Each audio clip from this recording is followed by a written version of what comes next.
श्रीमद् भगवद् गीताको अध्याय 18 प्रारम्भ हुन्छ। उपसंहार सन्यासको पूर्णता। अर्जुन उवाच सन्यासस्य महाबाहो तत्त्वमिच्छामि वेदितुं त्यागस्य च ऋषिकेश पृथक् केशी निषूदन। अर्जुनले भने, हे महाबाहु, म सन्यासको तत्त्व जान्न चाहन्छु। हे ऋषिकेश, हे केशीनन्दन, म त्यागमय जीवन सन्यास आश्रमको उद्देश्यका बारेमा पनि जान्न चाहन्छु। वास्तवमा भने हो भने भगवद् गीता 17औं अध्यायमा नै समाप्त भइसकेको छ।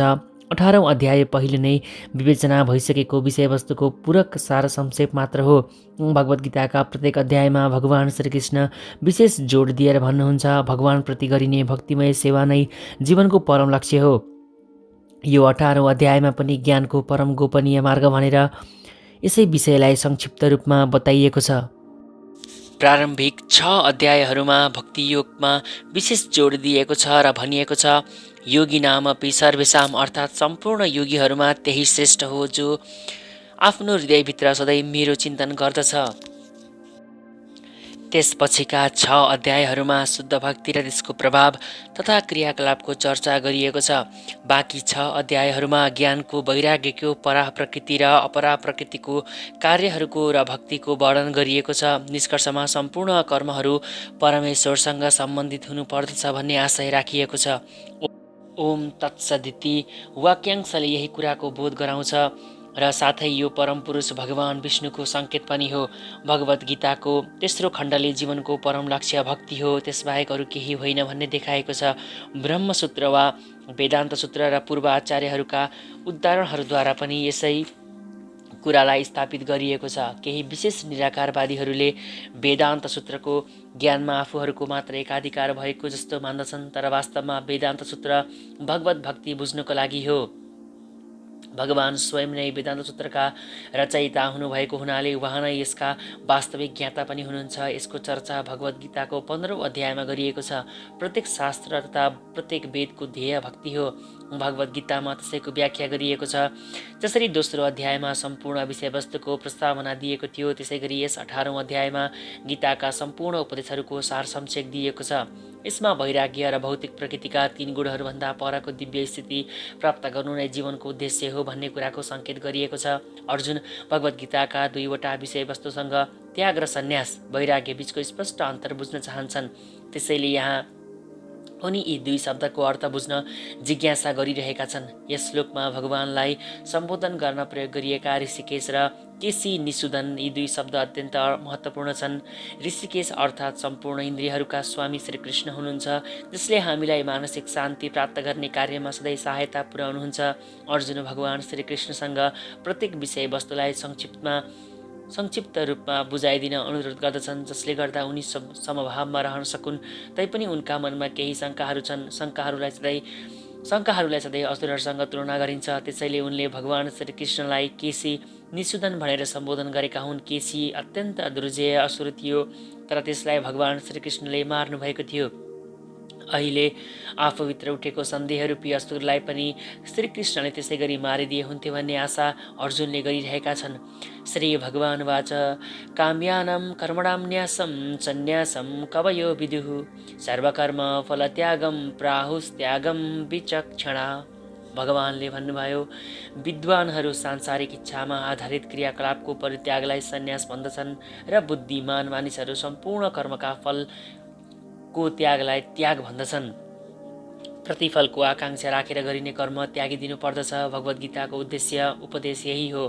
तर जुन कर्मले मानिसलाई उच्च आध्यात्मिक ज्ञानतिर लैजान्छ, त्यस्तो कर्मलाई त्याग्नु हुँदैन। त्यो कुरा आगामी श्लोकहरूमा अझ स्पष्ट हुनेछ।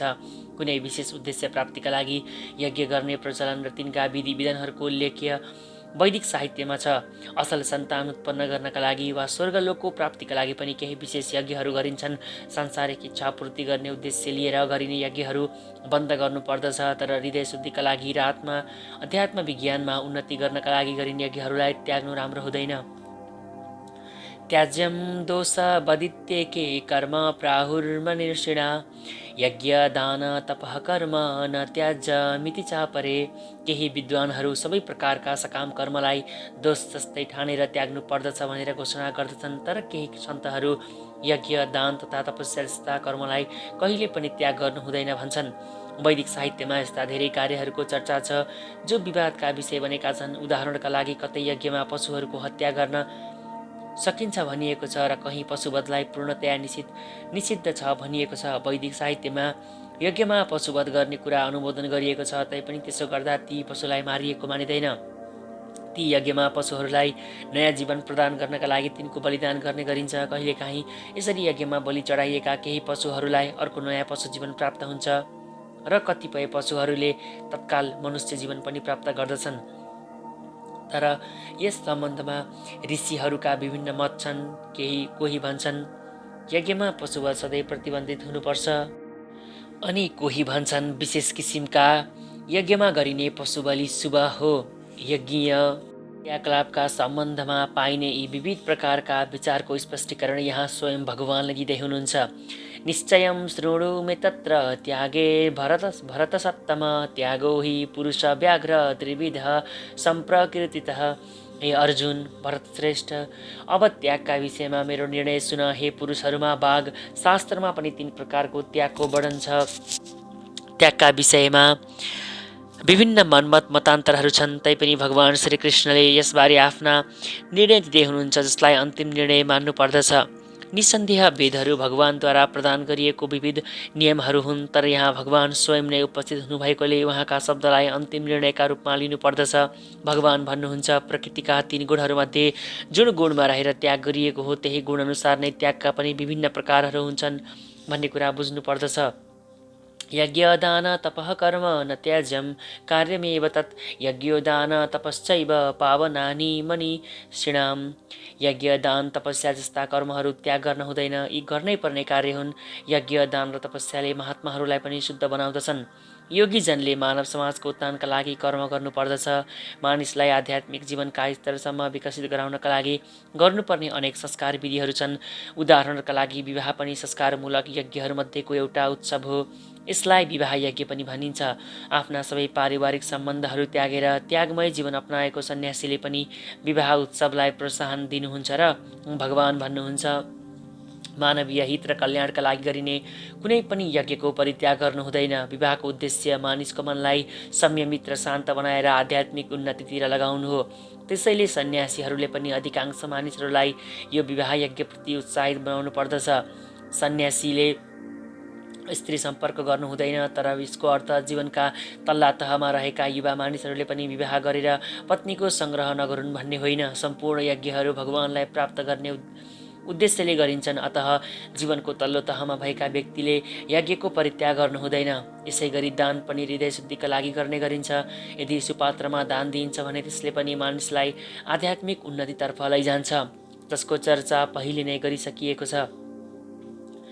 एतान्यपि तु कर्माणि सङ्गः त्यक्ता फलानि च कर्तव्यानि ते मे पार्थ निश्चितं मत्तमुत्तमम्। फलको कुनै आशा नराखिकन आसक्ति रहित भएर यी सबै कर्महरू गर्नुपर्दछ। हे पृथा पुत्र अर्जुन, यी कर्महरूलाई कर्तव्यकै विषय ठानेर सम्पन्न गर्नुपर्दछ। यही नै मेरो अन्तिम विचार हो। सबै यज्ञहरू शुद्धिकारक छन्, तैपनि मानिसले यस्ता यज्ञहरूको सम्पादनबाट कुनै पनि प्रकारको फलको आशा गर्नु हुँदैन। अर्को शब्दमा भन्दा जीवनमा भौतिक प्रगतिका लागि गरिने सम्पूर्ण यज्ञहरूको परित्याग गर्नुपर्दछ।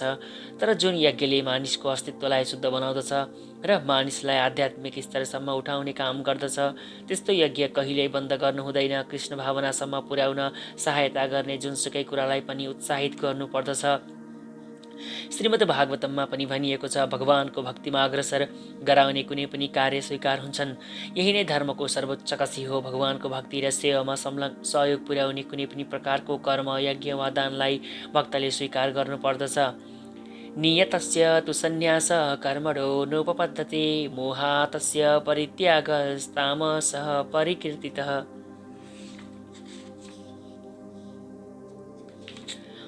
निर्धारित गरिएका कर्तव्य कर्मको त्याग कहिले पनि गर्नु हुँदैन। यदि कसैले मोहमा परेर आफ्नो कर्मको त्याग गर्दछ, त्यस्तो त्यागलाई तामसी त्याग भनिन्छ।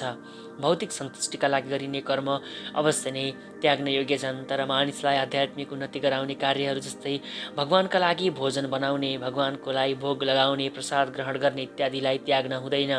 यो स्वीकृत कर्म हुन्। भनिन्छ। सन्यास ग्रहण गरेका व्यक्तिले आफ्नो लागि भनेर भोजन पकाउनु हुँदैन।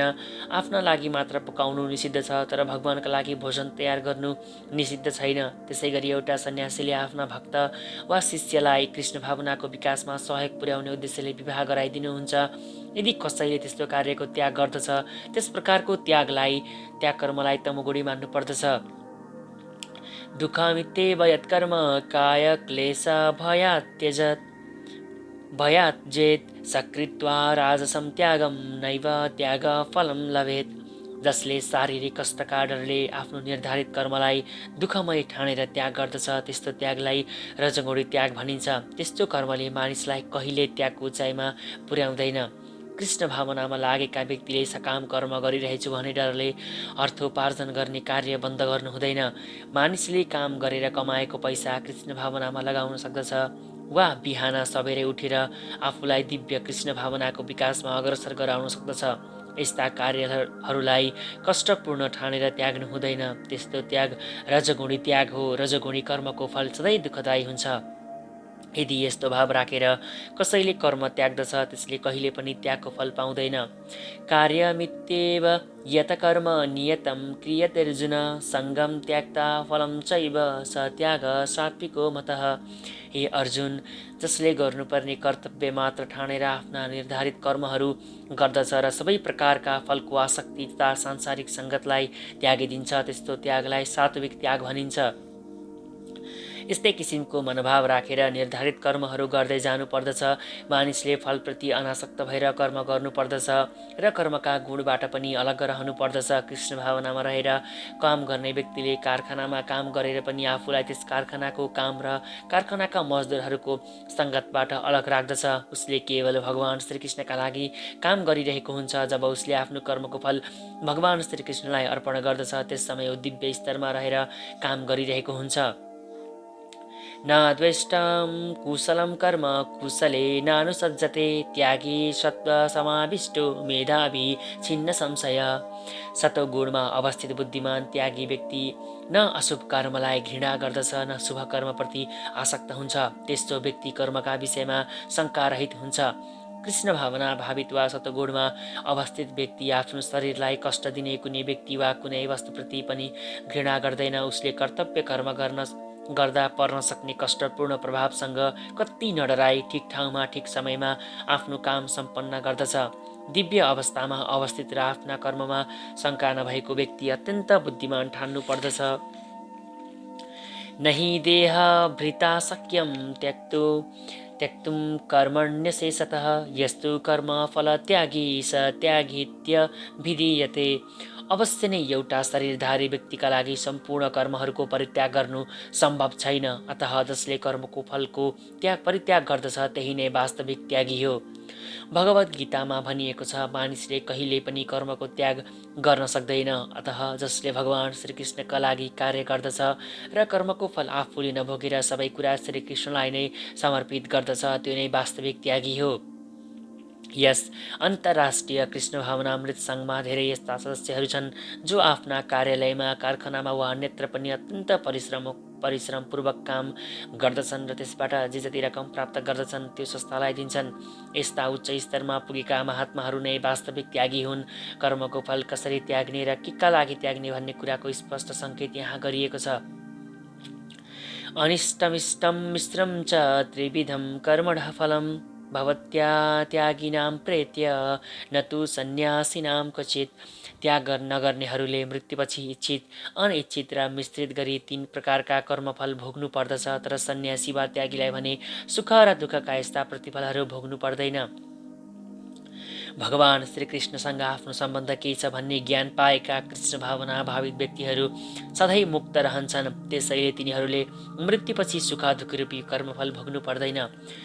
पञ्चैतानि महाबाहो कारणानि निबोध मे सांख्ये कृतान्ते प्रोक्तानि सिद्धये सर्वकर्मणां। हे महाबाहु अर्जुन, वेदान्त अनुसार सम्पूर्ण कर्महरू सम्पन्न हुनका लागि 5 वटा कारणहरू छन्। अब मबाट तिनीहरूका बारेमा सिक। यहाँ प्रश्न उठ्न सक्दछ, जुनसुकै कर्मको पनि केही न केही प्रतिफल भइ नै हाल्दछ भने कृष्ण भावना भावित व्यक्तिहरूलाई कर्मका दुःख सुखमय फल किन भोग्नु पर्दैन, यो कसरी सम्भव छ? यो कसरी सम्भव छ भन्ने कुरा देखाउनका लागि भगवानले वेदान्त दर्शनको उच्चारण गर्नुभएको हो। भगवान भन्नुहुन्छ हरेक कर्मका 5 वटा कारण हुन्छन्, त्यसैले कुनै कर्ममा सफलता प्राप्त गर्नका लागि हामीले यी 5 कारणका बारेमा विचार गर्नुपर्दछ। सांख्यको अर्थ ज्ञानको मूल हाँगो हो र वेदान्तको अर्थ ज्ञानको अन्तिम शाखा हो। यस कुरालाई सबै अग्रणी आचार्यहरूले स्वीकार गरेका छन्। आचार्य शङ्करले पनि वेदान्त सूत्रलाई यही रूपमा स्वीकार्नु भएको छ। अतः यस प्रकारका शास्त्र प्रमाणहरूको पनि राय लिनुपर्दछ। सबै कुराका वास्तविक नियन्त्रक परमात्मा हुनुहुन्छ। भगवद् गीतामा पनि भनिएको छ, सर्वस्य चाहम हृदय सन्निविष्ट, अर्थात् भगवानले हरेक प्राणीलाई तिनका पूर्व कर्मको स्मरण गराएर तदअनुसारका विशेष कार्यमा लगाइरहनु भएको छ। अन्तर्यामी भगवानका निर्देशन अनुसार कृष्ण भावना भावित भएर गरिने कर्मको फल न यो जन्ममा भोग्नु पर्दछ, न मृत्यु पछि नै भोग्नु पर्दछ। अधिष्ठानं तथा कर्ता करणं च पृथक् विधं विविधाश्च पृथक् चेष्टा दैव चैवात्र पञ्चमम्। कर्मस्थान, शरीर, कर्ता, विभिन्न इन्द्रियहरू, धेरै प्रकारका प्रयासहरू र अन्त्यमा परमात्मा, यिनीहरू नै कर्मका 5 वटा कारक तत्त्व हुन्।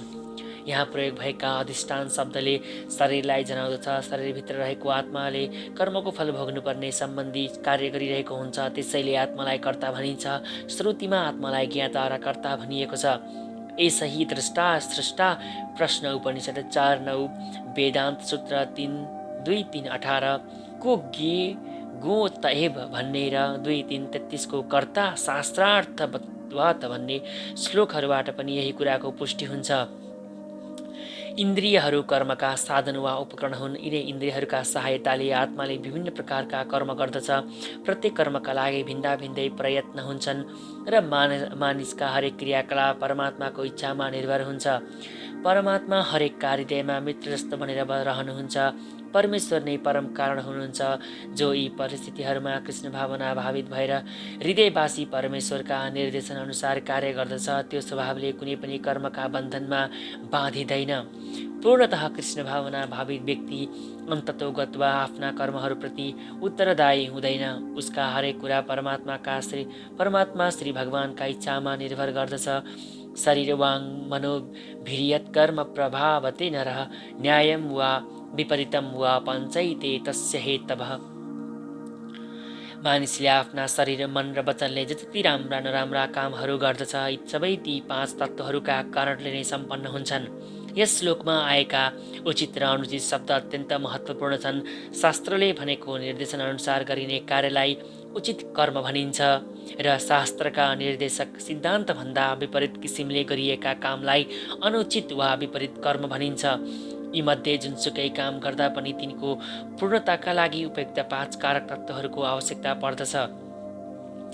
तत्रैवं सति कर्तारमात्मनं केवलं तुय पश्यत्य कृतबुद्धित्वान् स पश्यन्ति दुर्मति।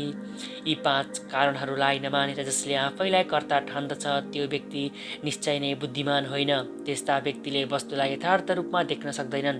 मूर्ख मानिस आफ्नो हृदयभित्र मित्र जस्तो बनेर विराजमान भई सम्पूर्ण कर्महरू सञ्चालन गरिरहनु भएका परमात्मालाई बुझ्दैन। स्थान, कर्ता, प्रयास र इन्द्रियहरू यी भौतिक कारण मात्र हुन्। यी सबैको मुख्य वा अन्तिम कारण स्वयं भगवान हुनुहुन्छ। त्यसैले मानिसले 4 वटा भौतिक कारणहरूलाई मात्र देखेर हुँदैन। यिनका साथै यी भन्दा माथिको परम सक्षम कारणलाई पनि देख्नु पर्दछ। जसले परमात्मालाई देख्दैन, उसले आफैलाई कर्ता ठान्दछ। यस्य नाहं कृतो भावो बुद्धिर्यस्य न लिप्यते हत्वापि स इमा लोकान् हन्ति न निबध्यते। जो झुटो अहङ्कारबाट प्रेरित हुँदैन, जसको बुद्धि आसक्त छैन, त्यसले यो संसारमा मानिसलाई मारेर पनि नमारेको जस्तो हुन्छ र ऊ आफ्नो कर्मद्वारा पनि बाँधिँदैन। यस श्लोकमा भगवान अर्जुनलाई भन्नुहुन्छ, लडाईँ नगर्ने अर्जुनको इच्छा अहङ्कारबाट उत्पन्न भएको हो। अर्जुनले आफैलाई कर्मका कर्ता मानेका छन्। उनले आफूभित्र र बाहिर जे भइरहेछ त्यो परमात्माको निर्देशन अनुरूप भइरहेको छ भन्ने सोचेका छैनन्। कर्म गराउने कुनै परम नियन्त्रक हुनुहुन्छ भन्ने कुराको ज्ञान नभए के का लागि कर्म गर्ने? तर जसले कर्मका उपकरणहरूलाई कर्ताका रूपमा स्वयं आफूलाई र परम निर्देशकका रूपमा परम ईश्वरलाई जान्दछ त्यो व्यक्ति नै हरेक कार्यमा पारङ्गत ठानिन्छ। यस्तो व्यक्ति कहिले पनि मोहग्रस्त हुँदैन। अहङ्कारका कारणले र ईश्वरविहीनता वा कृष्ण भावना विहीन हुनाले जीवनमा वैयक्तिक क्रियाकलाप तथा त्यस्ता क्रियाकलापहरूप्रति उत्तरदायित्वको उदय हुन थाल्दछ। जसले परमात्मा वा भगवानको निर्देशन अनुसार कृष्ण भावना भावित भएर कार्य गर्दछ त्यसले कसैलाई मारे पनि मारेको मानिँदैन, न ऊ कहिले यस किसिमको हत्याको प्रतिफलद्वारा प्रभावित हुन्छ। आफूभन्दा माथिका अधिकृतको आज्ञा अनुसार कसैको वध गर्ने सैनिकलाई कुनै दण्ड दिइँदैन, तर त्यही सैनिकले यदि आफू खुसी कहीँ कसैको हत्या गर्दछ भने निश्चय नै त्यसको निर्णय वा छानबिन कानुनी अदालतले गर्दछ। ज्ञानम ज्ञेयम परिज्ञाता त्रिविधा कर्मचोदना कारणम कर्मकर्तेति त्रिविधा कर्म संग्रह। ज्ञानको विषय र ज्ञाता यी तीन तत्त्वहरू कर्म गर्न प्रेरित गर्ने कारण हुन् र इन्द्रियहरू करण कर्म र कर्ता यी तीन तत्त्व कर्मका अङ्ग हुन्। दैनिक कार्यका लागि तीन प्रकारका प्रेरणा ज्ञान ज्ञेय र ज्ञाताको आवश्यकता हुन्छ। कर्मको उपकरण वा करण स्वयं कर्म र कर्तालाई कर्मको अङ्ग भनिन्छ। कुनै पनि व्यक्तिले गरेका कुनै पनि कर्ममा यी तीन तत्त्वहरू रहने गर्दछन्। कर्म गर्नुभन्दा पूर्व केही न केही उत्तेजना वा तत्परता हुन्छ जसलाई प्रेरणा भन्दछन्। कर्मभन्दा पहिले आउने कुनै समाधान नै त्यस कर्मको वास्तविक सूक्ष्म रूप हो। त्यसपछि कर्मले क्रियाको रूप लिन्छ। सर्वप्रथम मानिसमा सोच्ने, अनुभव गर्ने र इच्छा गर्ने जस्ता मनोवैज्ञानिक प्रक्रियाहरू देखा पर्दछन् जसलाई प्रेरणा भन्दछन्। यदि यो शास्त्रहरूबाट वा गुरुका उपदेशबाट प्राप्त भएको छ भने यस्तो प्रेरणा एकै किसिमको हुन्छ। यदि प्रेरणा पनि हुन्छ र कर्ता पनि छ भने सम्पूर्ण इन्द्रियहरूको केन्द्र मानिने मनका सहायताले वास्तविक कर्महरू सम्पन्न हुने गर्दछन्। कुनै कर्मको सम्पूर्ण अङ्गहरूको समष्टि रूपलाई कर्म संग्रह भनिन्छ। ज्ञानम कर्म च कर्ता च त्रिधैव गुणभेदत प्रोच्यते गुणसङ्ख्याने यता बच्छुडु तान्यपि। प्रकृतिका भिन्दा भिन्दै तीन गुण अनुरूप नै ज्ञान कर्म र कर्ताका तीन भिन्नता आएका हुन्। अब मबाट तिमी तिनका विषयमा सुन। 14औं अध्यायमा प्रकृतिका तीन गुणहरूको सविस्तार वर्णन भइसकेको छ। त्यस अध्यायमा भनिएको छ सतोगुण अप्रकाशक हुन्छ, रजोगुण भौतिकवादी हुन्छ र तमोगुणले आलस्य र कर्मण्यतालाई प्रेरित गर्दछ। प्रकृतिका सबै गुणहरू बन्धनकारी हुन्छन्। यी गुणहरू मुक्तिका कारण हुन सक्दैनन्। सतोगुणमा पनि मानिस बाँधिएकै हुन्छ। 17औं अध्यायमा विभिन्न प्रकारका मानिसहरूद्वारा प्रकृतिका विभिन्न गुणहरूमा रहेर गरिने विभिन्न प्रकारका पूजाको वर्णन गरिएको छ। यस श्लोकमा भगवान प्रकृतिका तीन गुण अनुसार स्वतः देखा पर्ने विभिन्न प्रकारका ज्ञान कर्ता र कर्मका बारेमा जानकारी दिन चाहनुहुन्छ। सर्वभूतेषु येनैकं भावमप्यय वीक्षते अविभक्तं विभक्तेषु तज्ज्ञानं विद्धि सात्विकम्।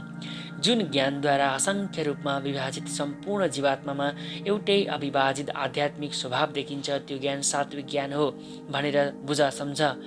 जसले प्रत्येक प्राणीमा त्यो देवता होस्, मानिस होस्, पशु होस्, पक्षी होस् वा जलजन्तु होस् एउटै आत्मा देख्दछ त्यसले सात्विक ज्ञान प्राप्त गरेको हुन्छ। पूर्वजन्मका कर्म अनुसार शरीर भिन्न भिन्न भए पनि सम्पूर्ण प्राणीहरूभित्र एउटै आत्मा हुन्छ। 7औं अध्यायमा वर्णन गरी अनुसार परमेश्वरकी परा प्रकृतिका कारणले नै प्रत्येक प्राणीका शरीरमा जीवन शक्तिको अभिव्यक्ति हुन्छ। यस प्रकार त्यही एउटै पराशक्ति वा जीवन शक्तिलाई सबैमा देख्न सक्नु नै सतोगुणी दृष्टि हो। शरीरहरू नाशवान भए पनि त्यो जीवन शक्ति वा प्राण शक्ति छ। जो भिन्नता देखिन्छ त्यो शरीरका कारणले देखिएको हो। बद्ध जीवनमा धेरै धेरै भौतिक शरीर वा रूपहरूको अस्तित्व देखिन्छ, त्यसैले त्यो जीवनशक्ति पनि विभाजित जस्तै प्रतीत हुन्छ। यस किसिमको निराकार ज्ञान पनि आत्मसाक्षात्कारको एउटा पक्ष हो। पृथक्त्वेन तु यज्ञानं नानाभावान् पृथक् विधान वेत्ति सर्वेषु भूतेषु तज्ज्ञानं विद्धि राजसम्। जुन ज्ञानद्वारा मानिसले हरेक भिन्न शरीरमा भिन्दा भिन्दै किसिमको जीवात्मा देख्दछ त्यस्तो ज्ञानलाई तिमी राजसी ज्ञान भनेर जान। भौतिक शरीर नै जीवात्मा हो भन्ने धारणा र शरीरको विनाश भएपछि चेतना पनि नष्ट हुन्छ भन्ने ज्ञान दुवै राजसी हुन्। यो ज्ञान अनुसार एउटा शरीर अर्को शरीरभन्दा भिन्न छ, किनभने तिनमा चेतनाको विकास भिन्दा भिन्दै प्रकारले हुन्छ। नत्र चेतनाको अभिव्यक्ति दिने आत्माको अस्तित्व नै पृथक हुने थिएन। शरीर स्वयं नै आत्मा हो र शरीरभन्दा पर आत्माको छुट्टै अस्तित्व छैन। यस प्रकारको ज्ञान अनुसार चेतना अस्थायी हो अथवा आत्माको कुनै छुट्टै व्यक्तिगत अस्तित्व छैन। आत्मा सर्वव्यापक छ, यो एउटै छ, ज्ञानले परिपूर्ण छ। तर यो शरीर अस्थायी र यो अज्ञानको अभिव्यक्ति हो, अथवा यो शरीरभन्दा पर कुनै विशिष्ट व्यष्टि आत्मा पनि छैन र परमात्मा पनि छैन भन्ने यस्ता सम्पूर्ण अवधारणाहरू रजोगुणका उत्पादन मानिन्छन्। यत्तु कृष्ण वदे कस्मिन् कार्ये शक्तमहैतुकम् अत्तत्वार्थ बदल्पं च तत्ताम समुदाहरितम्। यदि मानिस सत्यको जानकारी बिना कुनै एकै प्रकारको अति तुच्छ कार्यलाई नै सबै कुरा मानेर त्यसैमा आसक्त हुन्छ भने त्यस्तो ज्ञान तामसी हो। सामान्य मानिसको ज्ञान सधैँ तामसी वा तमोगुणी हुन्छ, किनभने बद्ध जीवनमा रहने प्रत्येक जीवात्माको जन्म तमोगुणी नै हुने गर्दछ। जसले आचार्यहरू वा शास्त्रको उपदेशबाट आफ्नो ज्ञानको विकास गर्दैन, त्यसको ज्ञान शरीरमा मात्र सीमित रहन्छ। उसमा शास्त्रहरूका निर्देशन अनुसार कार्य गर्ने मानसिकता हुँदैन। त्यस्ता व्यक्तिका लागि भगवान नै पैसा हो र ज्ञानको अर्थ शारीरिक आवश्यकता सन्तुष्टि हो। यस्तो ज्ञानको परम सत्यसँग कुनै सरोकार हुँदैन। यो ज्ञान साधारण पशुको ज्ञान जस्तो वा आहार निन्द्रा भएर मैथुनको ज्ञान जस्तो हुन्छ। यहाँ यस किसिमको ज्ञानलाई सत्वमोगुणबाट उत्पन्न हुने ज्ञान भनिएको छ।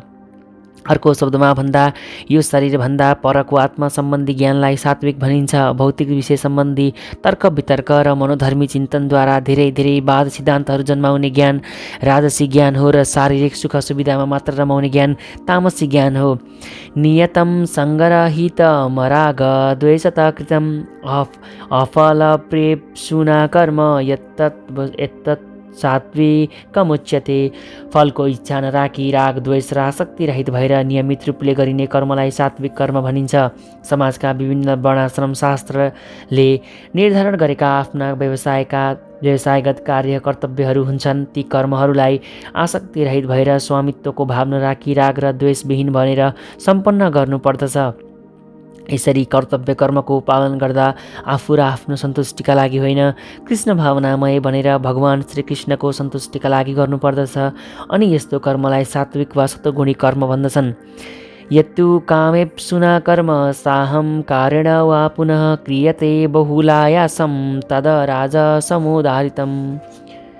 तर आफ्नै इच्छापूर्तिका लागि अहङ्कारको भाव राखेर कठिन परिश्रमपूर्वक गरिएको कर्मलाई रजोगुणी वा राजसी कर्म भन्दछन्। अनुबन्धं क्षयं हिंसा मनपेक्ष्य च पौरुषं मोहादारभ्यते कर्म यत्तत्तामसमुच्यते। शास्त्रका आदेशहरूसँग असम्बन्धित भई भावी बन्धनको वास्ता नगरी हिंसा वा अर्कालाई दुःख दिनका लागि मोहवश गरिने कर्म तामसी हो। मानिसले आफूले गरेका कर्मको हिसाब वा राज्यलाई या यमदूत भनिने परमेश्वरका दूतहरूलाई बुझाउनु पर्दछ। उत्तरदायित्वविहीन कर्म विनाशकारी हुन्छ, किनभने यस्ता कर्मबाट शास्त्रीय विधि विधानको नाश हुन्छ। यस किसिमका कर्म प्राय हिंसामा आधारित हुन्छन् र अन्य प्राणीहरूलाई कष्ट दिने हुन्छन्। उत्तरदायित्वविहीन यस्ता कर्महरू विशेष गरी आफ्ना निजी अनुभवका आधारमा गरिन्छन्, यसैलाई मोह भनिन्छ। यस्ता सबै मोहग्रस्त कर्महरू तमोगुणबाट उत्पन्न हुन्छन्। मुक्त सङ्गो नहम्वादी धृत्युत्साह समन्वित सिद्ध्य यो निर्विकारम कर्ता सात्विक उच्यते। जो व्यक्ति प्रकृतिका गुणहरूको सम्पर्कबाट मुक्त भएर निरहङ्कारी बनेर तथा धैर्यशील र अत्यन्त उत्साही बनेर सफलता र असफलतामा विचलित नभई कर्म गर्दछ, त्यसलाई सत्वगुणी कर्ता भनिन्छ। कृष्ण भावनामा लागेका मानिस सधैँभरि प्रकृतिका गुणहरूभन्दा माथि उठेको हुन्छ। उसले आफूलाई रुचि भएका कर्मफलको पनि आशा राख्दैन, किनभने ऊ झुटो अहङ्कार र घमण्डभन्दा माथि उठेको हुन्छ। तैपनि ऊ यस्ता कार्यहरू पूर्ण नभइन्जेल उत्साहपूर्वक त्यसमा लागेको हुन्छ। यसमा उसले कष्ट पाए पनि उसले चिन्ता गर्दैन। ऊ सधैँ उत्साहपूर्ण रहन्छ। सफलता र असफलताको वास्ता पनि उसले गर्दैन। ऊ सुख र दुःखमा समान रहन्छ। यस्तो किसिमको कर्तालाई सत्वगुणमा अवस्थित कर्ता भनिन्छ। रागी कर्म फलप्रेप्सु लुब्धो हिंसात्मको शुचिः हर्ष शोकान्वितः कर्ता राजसं परिकीर्तितः। कर्म र कर्मफलप्रति आसक्त हुँदै फल भोग्न चाहने लोभी, सधैँ ईर्ष्यालु, अपवित्र र सुख र दुःखमा विचलित हुने कर्तालाई राजसी भनिन्छ। आफ्नो घर परिवार, पत्नी, सन्तान, भान्साघरा जस्ता भौतिक वस्तुहरूप्रति मानिसको अत्यन्त अनुराग हुने हुनाले ऊ आफूले गरेका कुनै काम र त्यसको फलप्रति पनि उत्तिकै आसक्त हुन पुग्दछ। यस्तो व्यक्तिमा जीवनलाई उच्च स्तरसम्म उठाउने कुनै चाहना हुँदैन। उनीहरू केवल यही जगतलाई मात्र भौतिक रूपले बढी सम्पन्न र आरामदायी बनाउन चाहन्छन्। त्यस्ता मानिस अति लोभी हुन्छन् र आफूले जे प्राप्त गरेका छन् त्यसलाई चिरस्थायी तथा कहिल्यै नहराउने ठान्दछन्। तिनीहरू अरूको ईर्ष्या गर्दछन् र इन्द्रियहरूको सन्तुष्टि लागि जस्तो सुकै गलत काम पनि गर्न तयार हुन्छन्। त्यसैले यस्ता मानिसहरू अपवित्र हुन्छन् र तिनले आफ्नो आर्जन पवित्र छ वा अपवित्र छ त्यसको पनि वास्ता गर्दैनन्। आफ्नो कार्य सफल हुँदा अत्यन्त खुसी हुन्छन् र असफल हुँदा अत्यन्त दुःखी वा चिन्तित हुन्छन्। यस प्रकारका कर्ता राजसी वा रजोगुणी कर्ता हुन्।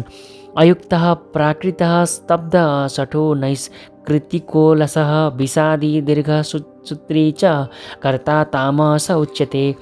सधैँ शास्त्र नियम विरुद्ध काम गर्न तत्पर, भौतिकतावादी, एकोहोरो, जिद्दी, ठग र अर्काको अपमान गर्न निपुण, सधैँ खिन्न भइरहने, ढिलो काम गर्ने तथा अल्छीकर्तालाई तमोगुणी भनिन्छ।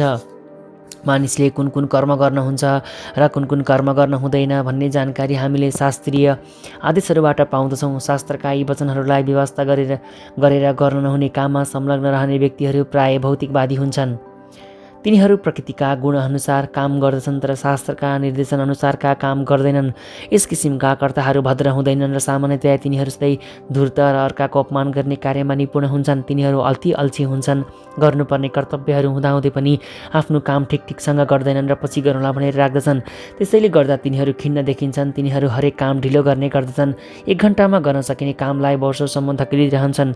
यस्ता कर्ताहरू तमोगुणी मानिन्छन्। बुद्धेर्वेदं धृतेश्चैव गुणतत्त्रिविधं शृणु प्रोच्यमानमशेषेण पृथक्त्वेन धनञ्जय। हे धनञ्जय, भौतिक प्रकृतिका 3 गुणअनुसार हुने विभिन्न प्रकारका ज्ञान र धृतिका विषयमा अब म तिमीलाई विस्तारपूर्वक भन्दछु, सुन। ज्ञानको विषय र ज्ञातालाई भौतिक प्रकृतिका गुणअनुसार 3 भागमा वर्गीकरण गरेर व्याख्या गरेपछि कर्ताको बुद्धि र सङ्कल्पलाई पनि भगवानले त्यसै गरी व्याख्या गर्दै हुनुहुन्छ।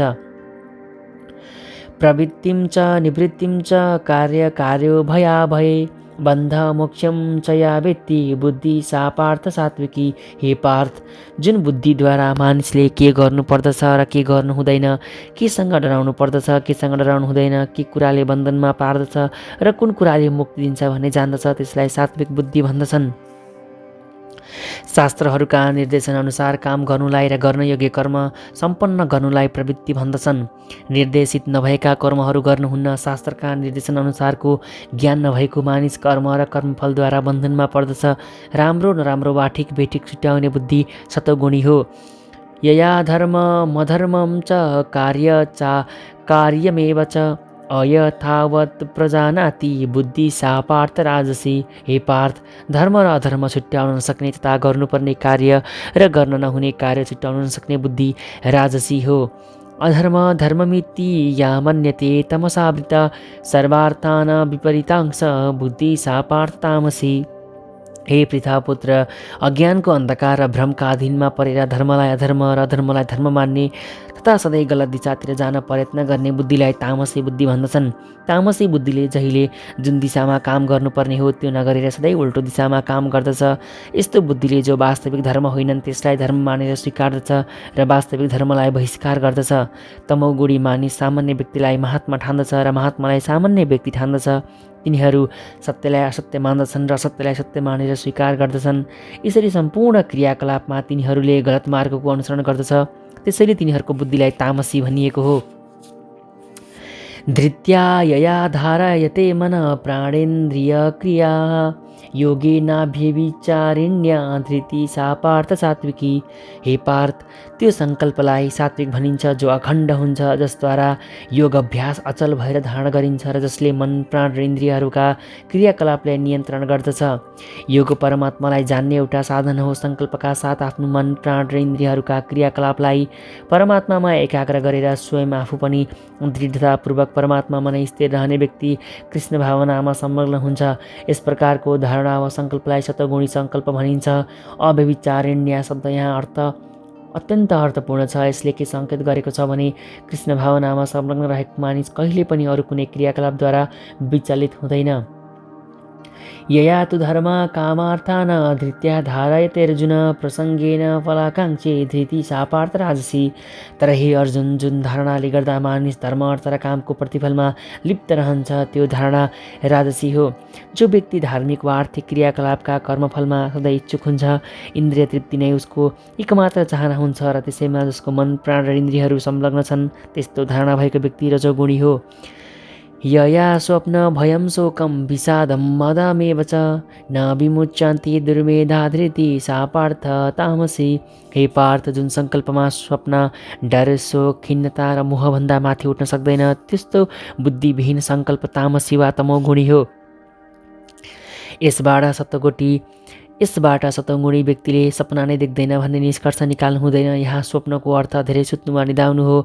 मानिस सतोगुणी होस् या रजोगुणी होस् वा तमोगुणी, सपना सबैले देख्छन्। सपना एउटी प्रकृतिका घटना हो, तर जसले आफूलाई अति निन्द्राबाट बचाउन सक्दैन, जसले भौतिक विषय भोगको अहङ्कारलाई हटाउन सक्दैन, जो सधैँ भौतिक जगतमाथि प्रभुत्व कायम गर्ने सपना देखिरहन्छ र जसका प्राण, मन र इन्द्रियहरू यसैमा संलग्न छन्, त्यस्ता व्यक्तिलाई तामसी धारणा भएको मानिन्छ। सुखम त्विदानीं त्रिविधं शृणु मे भरतर्षभ अभ्यासास्मते यत्र दुःखान्त च निगच्छति। हे भरतश्रेष्ठ, अब मबाट 3 प्रकारका सुखका बारेमा सुन। बद्ध जीव अभ्यासद्वारा प्रथमतः ती सुखहरूमा रमाउँदछ र कहिलेकाहीँ तिनैद्वारा ऊ सबै प्रकारका दुःखको अन्त्यसम्म पनि पुग्दछ। बद्ध जीव बारम्बार सांसारिक सुख भोग गर्ने प्रयास गर्दछ। यसरी ऊ चर्वित चर्मण अर्थात् एकपटक चपाएको वस्तुलाई फेरि चपाउने काम गर्दछ। तर कहिलेकाहीँ यस्तै प्रकारका भोग अन्तर्गत महान आत्माको सत्सङ्ग पाएर ऊ सांसारिक बन्धनबाट मुक्त हुन पुग्दछ। अर्को शब्दमा, बद्ध जीव सधैँभरि कुनै न कुनै प्रकारका इन्द्रिय भोगमा लागेको हुन्छ। तर जब सत्सङ्गद्वारा उसले यो बारम्बार दोहोरिरहने एउटै वस्तु हो भन्ने बुझ्दछ, त्यस समय उसले आफ्नो वास्तविक कृष्ण भावनाप्रति ऊ जागृत हुन्छ अनि उसले कहिल्यै ऊ यसरी नै बारम्बार दोहोरिरहने तथाकथित सुखबाट मुक्त पनि हुन पुग्दछ। यतादग्रे विषमिव परिणामे मृत्योपमं तत्सुखं सात्विकं प्रोक्तमात्मा बुद्धि प्रसादजम। जो सुरुमा विष जस्तो लागे पनि अत्यन्त अमृत समान हुन्छ र मानिसलाई आत्मा साक्षात्कारका लागि उठाउँदछ, त्यस्तो सुखलाई सात्विक सुख भनिन्छ। आत्मा साक्षात्कारको विकासमा लागेको मानिसले मन र इन्द्रियहरूलाई नियन्त्रण गर्न र मनलाई आत्मामा एकाग्र गर्नका लागि धेरै विधि नियमहरूको पालना गर्नुपर्दछ। यी विधिहरू अत्यन्त कठिन छन्, विष जस्तै नमिठा छन्। तर यी नियमहरूको पालनामा कोही सफल भयो र त्यो दिव्य स्थिति प्राप्त गर्यो भने उसले वास्तविक अमृतको पान गर्न थाल्दछ र ऊ जीवनमा रमाउँदछ। विषयेन्द्रियसङ्गो संयोगादग्रे मृतोपमं परिणामे विषमिव तत्सुखं राजसं स्मृतम्। विषयसँग इन्द्रियहरूको सम्पर्क हुँदा इन्द्रियहरूबाट जुन सुख प्राप्त हुन्छ र जुन सुख सुरुमा अमृत जस्तो भए पनि अन्त्यमा विष जस्तो दुःखदायी हुन्छ, त्यो रजोगुणी सुख हो। जब युवक र युवतीको मिलन हुन्छ, युवकका इन्द्रियहरूले उसलाई युवतीतिर हेर्न, उसलाई स्पर्श गर्न र उसँग सम्भोग गर्न प्रेरित गर्दछन्। सुरुमा इन्द्रियहरूका लागि त्यो घटना अत्यन्त आनन्ददायक हुन्छ, तर अन्त्यमा वा केही समयपछि त्यो विष जस्तो लाग्न थाल्दछ अनि तिनीहरू अलग अलग हुन्छन् वा तिनीहरूमा पारपचुके हुन्छ अनि शोक हुन्छ, चिन्ता वा खिन्नता हुन्छ। यस्ता सुख र सधैँ रजोगुणी हुने गर्दछ। इन्द्रिय र विषयको संयोगबाट हुने सुख सधैँ दुःखको कारण बन्दछ। त्यसैले जुनसुकै तरिकाले पनि यसबाट बच्नु पर्दछ। यदग्रे चानुबन्धे च सुख मोहन मात्मन निशलस्य प्रमादोत्थम तत्ताम समुदारितम। जुन सुख आत्मा साक्षात्कार प्रति अन्ध छ, जो सुरुदेखि अन्त्यसम्म मोहकारक छ, जो निन्द्रा, आलस्य र मोहबाट उत्पन्न हुन्छ, त्यो तामसी सुख हो। निन्द्रा र आलस्यमा सुखको अनुभव गर्ने मानिस निश्चय नै तमोगुणी हो र जसलाई जसरी काम गर्नुपर्दछ र कसरी गर्नुहुन्न भन्ने जानकारी छैन, त्यो पनि तमोगुणी हो। तमोगुणी व्यक्तिका लागि हरेक कुरा भ्रमपूर्ण वा मोहमय हुन्छ। त्यहाँ न सुरुमा सुख हुन्छ न अन्त्यमा नै हुन्छ। रजोगुणी व्यक्तिका लागि सुरुमा कुनै प्रकारको क्षणिक सुख हुन सक्दछ र अन्त्यमा दुःख हुन सक्दछ। तर तमोगुणी व्यक्तिका लागि सुख र अन्त्य दुवैमा केवल दुःख मात्रै हुन्छ। न तदस्ति पृथिव्यां वा दिवि देवेषु वा पुनः सत्त्वं प्रकृतिर्जैर्मुक्तं यदेभिः स्याचिभिर्गुणौ। यो श्लोक भृगुणै। यो श्लोकमा होस् वा स्वर्गमा देवताहरूका बीचमा होस्, प्रकृतिका 3 गुणहरूबाट पूर्ण रूपले मुक्त जीव कोही पनि छैन। सारा ब्रह्माण्डभरि भरिएको भएको प्रकृतिका 3 गुणहरूको सम्पूर्ण प्रभावलाई भगवानले यहाँ सारांशमा भन्नुभएको छ। ब्राह्मण क्षत्रिय भिक्षां शूद्राणां च परन्तपः कर्माणि प्रविभक्तानि स्वभाव गुणै। ब्राह्मण, क्षत्रिय, वैश्य र शूद्रहरू प्रकृतिका गुण अनुसार र तिनका आफ्नै स्वभावबाट उत्पन्न गुणहरूद्वारा विभाजित छन्। समोदमस्तपः शौचं शान्ति राजर्वमेव च ज्ञानं विज्ञानमास्तिक्यं ब्रह्मकर्म स्वभावजम्। शान्तिमयता, आत्मसंयम, तपस्या, पवित्रता, सहनशीलता, ईमानदारिता, ज्ञान, विज्ञान र धार्मिकता यी ब्राह्मणका स्वाभाविक गुण हुन् जसद्वारा ब्राह्मणले काम गर्दछन्। शौर्यं तेजो धृति दाक्ष्यं युद्धे चाप्य पलायनं दानमीश्वरभावश्च क्षात्रं कर्म स्वभावजम्। वीरता, शक्ति, सङ्कल्प, उद्यमशीलता, युद्धमा उत्साह, उदारता र नेतृत्व यी क्षत्रिय कर्मका स्वाभाविक गुण हुन्। कृषि गोरक्ष वाणिज्यं वैश्यकर्म स्वभावजं परिचर्यात्मकं कर्म शूद्रास्यापि स्वभावजं। कृषि, गाई पालन, व्यापारी वैश्यहरूका स्वाभाविक कर्म हुन् र शारीरिक परिश्रम र अरूको सेवा शूद्रका स्वाभाविक कर्म हुन्। स्वस्य कर्मण्यभिरतः संसिद्धि लभते नरः स्वकर्म निरतः सिद्धि यथा विन्दति तच्छृणु। आफ्ना कर्मका गुणहरूको अनुसरण गर्दै गएमा हरेक व्यक्तिले सिद्धि प्राप्त गर्दछ। कृपया ती कर्महरू कसरी गरिन्छन् भन्ने कुरा अब तिमीले मबाट सुन। यतः प्रवृत्तिर्भूतानां येन सर्वमिदं ततं स्वकर्मणा तमभ्यर्च्य सिद्धि विन्दति मानव। आफ्नो स्वभाव अनुसारको कर्मद्वारा सम्पूर्ण प्राणीहरूका उद्गम स्रोतता सर्वव्यापक भगवानको अर्चना गरेर मानिसले सिद्धि पाउँदछ। 15औं अध्यायमा भनिअनुसार सम्पूर्ण जीवात्मा परमेश्वरका सूक्ष्मतम अंश हुन्। यस प्रकार परमेश्वर सम्पूर्ण प्राणीका प्रारम्भ बिन्दु हुनुहुन्छ।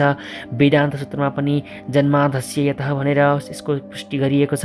त्यसैले परमेश्वर प्रत्येक प्राणीका प्रारम्भकर्ता हुनुहुन्छ। भगवद् गीताको 7औं अध्यायमा भनिअनुसार भगवान आफ्ना बहिरङ्गा र अन्तरङ्गा यी 2 शक्तिहरूद्वारा सर्वव्यापक हुनुहुन्छ। त्यसैले मानिसले शक्तिहरू सहितका भगवानको अर्चना गर्नुपर्दछ। सामान्यतया वैष्णव भक्तहरू अन्तरङ्गा शक्तिसहित भगवानको अर्चना गर्दछन्। बहिरङ्गा शक्ति अन्तरङ्गा शक्तिको विकृत प्रतिबिम्ब हो। बहिरङ्गा शक्ति जगतको पृष्ठभूमि हो, तर परमेश्वर परमात्माका रूपमा आफ्नो पूर्ण अंशको विस्तार गरेर सर्वत्र अवस्थित हुनुहुन्छ। उहाँ सबै स्थानमा सम्पूर्ण देवताहरूका, सबै मानिसहरूका, सारा जनावरहरूका परमात्मा हुनुहुन्छ। अतः मानिस परमेश्वरकै अंश भएको हुनाले परमेश्वरप्रति आफ्नो सेवाभाव समर्पित गर्नु उसको कर्तव्य हो। हरेक व्यक्ति कृष्ण भावनाले परिपूर्ण भएर भगवानको भक्तिमा संलग्न हुनुपर्दछ। यस श्लोकमा यही कुरा बताइएको छ। प्रत्येक व्यक्तिले आफूलाई इन्द्रियहरूका स्वामी ऋषिकेशद्वारा नै कुनै विशेष किसिमको व्यवसायमा नियुक्त गरिएको हो भन्ने सोच्नुपर्दछ र आफू संलग्न रहेका कर्मको फलद्वारा भगवान श्रीकृष्णको अर्चना गर्नुपर्दछ। यदि कसैले कृष्ण भावना भावित भएर सधैँ यसरी नै सोच्दछ भने परमेश्वरका कृपाले ऊ हरेक वस्तुप्रति पूर्णतया सजग हुन्छ। त्यही नै जीवनको पूर्णता हो। भगवद् गीताको 12:2 भगवान भन्नुहुन्छ, तेषामहं समुद्धर्त्या, अर्थात् यस्तो भक्तलाई उद्धार गर्ने जिम्मा म स्वयं लिन्छु। यही नै जीवनको सर्वोच्च पूर्णता हो। जुनसुकै व्यवसायमा लागेका भए पनि त्यसद्वारा भगवानको सेवा गरिरहे त्यसले जीवनमा सर्वोच्च सिद्धि पाउँदछ। श्रेयान स्वधर्मो विगुण परधर्मात् स्वनुष्ठितात् स्वभावनियतं कर्म कुर्वान्नाप्नोति किल्बिषम्। राम्रोसँग सम्पन्न गरिएको अर्काको कर्म वा व्यवसायलाई अपनाउनुभन्दा त्रुटिपूर्ण तरिकाले गरिएको भए पनि आफ्नै कर्ममा लाग्नु राम्रो हुन्छ। आफ्नो स्वभाव अनुसार निर्देशित कर्म कहिले पनि पापबाट प्रभावित हुँदैन। भगवद् गीतामा मानिसका प्रवृत्तिपरक कर्तव्यको निर्देश गरिएको छ। पूर्ववर्ती श्लोकहरूमा ब्राह्मण, क्षत्रिय, वैश्य र शूद्रको कर्तव्य तिनीहरूको आफ्नै विशिष्ट स्वाभाविक गुण अनुरूप निर्देशित हुन्छ भनिएको छ। अर्काको काम कर्तव्यको अनुकरण कसैले पनि गर्नु हुँदैन। यदि कुनै मानिस स्वभावले शूद्र कर्मतिर आकृष्ट भएमा त्यसलाई ब्राह्मण कुलमा जन्मिएको भए पनि ब्राह्मण मान्नु हुँदैन। यसरी मानिसले आफ्नो स्वभाव कर्म अनुसार कर्म गर्नुपर्दछ। भगवानको सेवाका लागि गरिने कुनै पनि काम निन्दनीय हुँदैन। ब्राह्मणको प्रवृत्तिपरक कर्म निश्चय नै सतगुण हो, तर कोही स्वभावले सतगुण नभए त्यसैले ब्राह्मणको प्रवृत्तिपरक कर्मको अनुकरण गर्नु हुँदैन। एउटा क्षेत्रीय वा प्रशासकका लागि निषेध गरिएका धेरै कुरा छन्। क्षेत्रीयले आफ्ना शत्रुहरू मार्नका लागि हिंस्रक पनि हुनुपर्दछ र कहिलेकाहीँ कूटनैतिक कार्यका लागि झुटो पनि बोल्नु पर्दछ। एउटा क्षेत्रीयले आफ्नो प्रवृत्तिजन्य कर्म छोडेर ब्राह्मणले गर्ने कार्यको अनुकरण गर्न खोज्नु हुँदैन। मानिसले परमेश्वरलाई प्रसन्न पार्ने उद्देश्यले कार्य गर्नुपर्दछ। उदाहरणका लागि अर्जुन क्षत्रिय थिए। उनी अर्का विपक्षी दलका योद्धासँग युद्ध गर्न सङ्कोच मानिरहेका थिए, तर त्यस्तो युद्ध भगवानका लागि वा श्रीकृष्णका लागि गरिने भए त्यसमा पतित भइन्छ कि भन्ने डर मान्नु पर्दैन। त्यस्तै व्यापारका क्षेत्रमा पनि कहिलेकाहीँ व्यापारीले नाफा कमाउनका लागि धेरै झुटो बोल्नु पर्दछ। उसले त्यसो नगरी नाफा कमाउनै सक्दैन। कहिलेकाहीँ व्यापारीहरू भन्ने गर्दछन्, ओहो हजुर, म तपाईँका लागि नाफै नखाइदिँदैछु, तर हामीले बुझ्नुपर्दछ व्यापारी नाफा नलिइरहनै सक्दैन। अतः यदि कुनै व्यापारीले मैले नाफा लिएकै छैन भन्छ भने त्यसलाई एउटा सामान्य झुट मान्नु पर्दछ। तर एउटा व्यापारीले म यस्तो व्यवसायमा लागेको छु जहाँ झुटो नबोली हुँदैन, त्यसैले म यो व्यवसाय छोडिदिन्छु र ब्राह्मणको व्यवसाय अपनाउँदछु भनेर सोच्नु हुँदैन। शास्त्रले यस्तो अनुमति दिँदैन। यदि मानिसले आफ्नो कर्मद्वारा भगवानको सेवा गरिरहेको छ भने त्यो क्षेत्रीय होस्, वैश्य होस् वा शूद्र, केही फरक पर्दैन। ब्राह्मणहरूले पनि विभिन्न प्रकारका यज्ञहरू गर्ने क्रममा कहिलेकाहीँ पशुहरूलाई मार्नुपर्ने हुन्छ, किनभने यदाकदा त्यस्ता यज्ञहरूमा पशु बलि दिने गरिन्छ। त्यसै गरी एउटा क्षेत्रीयले आफ्नो क्षेत्रीयोचित कर्म गर्ने क्रममा शत्रुलाई मारे ऊ पापको भागी हुँदैन। तेस्रो अध्यायमा यी विषयहरूमाथि स्पष्ट र विस्तारपूर्वक व्याख्या भइसकेको छ, जस अनुसार प्रत्येक मानिसले यज्ञका लागि अर्थात् भगवान विष्णुका लागि कर्म गर्नुपर्दछ। व्यक्तिगत इन्द्रिय तृप्तिका निमित्त गरिने कुनै पनि कार्य बन्धनका कारण बन्दछन्। निष्कर्ष के हो भने हरेक व्यक्तिले आफूले आर्जन गरेका गुण अनुसारको कर्ममा संलग्न हुनुपर्दछ र परम कारण परमेश्वरका सेवाका लागि नै कर्म गर्ने निश्चय गर्नुपर्दछ। सहजम कर्म कौन्तेय सदोषमपि न त्यजत सर्वारम्भा हि दोषेण धूमो नाग्निरिवावृतः। हे कुन्ती पुत्र, दोषपूर्ण नै भए पनि आफ्नो स्वभावका साथमा उत्पन्न भएको कर्मलाई परित्याग गर्नु हुँदैन, किनभने जस्तोसुकै उद्यम पनि धुवाँले आगो ढाकी जस्तै दोषले ढाकिएका हुन्छन्। बद्ध जीवनका सम्पूर्ण कर्महरू प्रकृतिका गुणहरूद्वारा दूषित हुन्छन्। ब्राह्मणले पनि त्यस्तो यज्ञ गर्नुपर्ने हुन्छ जहाँ अनिवार्य रूपले पशुहरूको वध गरिन्छ। त्यसै गरी जति नै पवित्र भए पनि क्षेत्रीयहरूले शत्रुसँग लडाइँ गर्नुपर्दछ। ऊ यो कामबाट पर जान सक्दैन। त्यसरी नै एउटा व्यापारीले जतिसुकै पवित्र किन नहोस्, व्यापारमा रहिरहनका लागि कहिलेकाहीँ आफ्नो नाफा लुकाउने गर्नुपर्दछ वा कालो बजारमा व्यवहार चलाउने गर्नुपर्दछ। यी कुराहरू आवश्यक छन्। मानिस यस्ता कुराबाट बच्न सक्दैन। यसै गरी एउटा खराब मालिकको सेवामा लागेको शूद्रले खराब काम हो भन्ने जान्दै पनि मालिकको आज्ञाअनुसार त्यस्तो काम गर्नुपर्ने हुन्छ। यी यस्ता दोषहरू हुँदाहुँदै पनि मानिसले शास्त्र निर्देशित आफ्नो कर्तव्य गर्नै पर्दछ, किनभने ती कामहरू उसका आफ्नै स्वभावजन्य हुन्छन्। यहाँ एउटा अति राम्रो उदाहरण दिएको छ। अग्नि पवित्र हो तैपनि त्यहाँ धुवाँ हुन्छ, तैपनि धुवाँले आगोलाई पवित्र पार्दैन। आगोमा धुवाँ हुन्छ तैपनि आगोलाई सबैभन्दा पवित्र तत्त्व मानिन्छ। कसैले क्षत्रिय भएर पनि क्षत्रिय वृत्तिलाई छाडेर ब्राह्मण वृत्ति अपनाउने चाहना गर्न सक्दछ, तर त्यो ब्राह्मण वृत्तिमा पनि कुनै अरुचिकर काम नहोला भन्ने विश्वास उसलाई दिन सकिँदैन। यसबाट के निष्कर्ष निस्कन सक्दछ भने यस भौतिक जगतमा प्रकृतिका सङ्क्रमणबाट पूर्ण रूपले मुक्त हुन कोही सक्दैन। यस सम्बन्धमा अग्नि र धुवाँको उदाहरण अत्यन्त उपयुक्त छ। जाडोको समयमा आगोबाट कोइला झिक्दा कहिलेकाहीँ धुवाँले आँखा र शरीरका अन्य भागमा पीडा उत्पन्न गराउन सक्दछ र त्यस्तो पीडादायक स्थितिमा पनि आगो तापिन्छ, आगोको उपयोग गरिन्छ। अथवा कसैले पनि कोही बाधक तत्त्व आए भनेर आफ्नो स्वभावजन्य वृत्तिलाई त्यागिदिनु हुँदैन, बरु कृष्ण भावनामा रहेर आफ्नो स्वाभाविक व्यावसायिक वृत्तिद्वारा भगवानको सेवा गर्न दृढ प्रतिज्ञ हुनुपर्दछ। यही नै पूर्णताको बिन्दु हो। भगवानलाई प्रसन्न पार्नका लागि यदि कुनै स्वाभाविक वृत्तिजन्य कार्य गरिन्छ भने त्यस्ता विशिष्ट व्यावसायिक कार्यमा रहेका सम्पूर्ण दोषहरू स्वतः शुद्ध हुन्छन्। जब कर्मफलहरू शुद्ध हुन्छन् जब ती भक्तिका साथमा समृद्ध हुन्छन्, त्यस समय मानिसले आफूलाई आफूभित्र हेर्न सक्ने हुन्छ र यही नै आत्मा साक्षात्कार हो। असक्त बुद्धिम सर्वत्र जितात्मा विगत स्पृह नैष्कर्म सिद्धिम परमं सन्न्यासेनाधिगच्छति। कुनै पनि किसिमको भौतिक भोगको वास्ता नगर्ने आत्मसंयमी तथा अनासक्त व्यक्तिले सन्यासको अभ्यासद्वारा कर्मफलबाट मुक्तिको सर्वोच्च अवस्था प्राप्त गर्न सक्दछ। आफूलाई म सधैँ भगवानको अंश हुँ भन्ने ठान्नु र त्यसैले मलाई मेरो कर्मको फल भोग्ने अधिकार छैन भनेर सोच्नु नै सही सन्यास हो। मानिस परमेश्वरको अंश भएकोले उसले गरेका कर्मको फल पनि परमेश्वरद्वारा नै भोगिनु पर्दछ। यो नै वास्तविक कृष्ण भावना हो। कृष्ण भावना भावित भएर काम गर्ने व्यक्ति नै सही अर्थमा सन्यासी हो।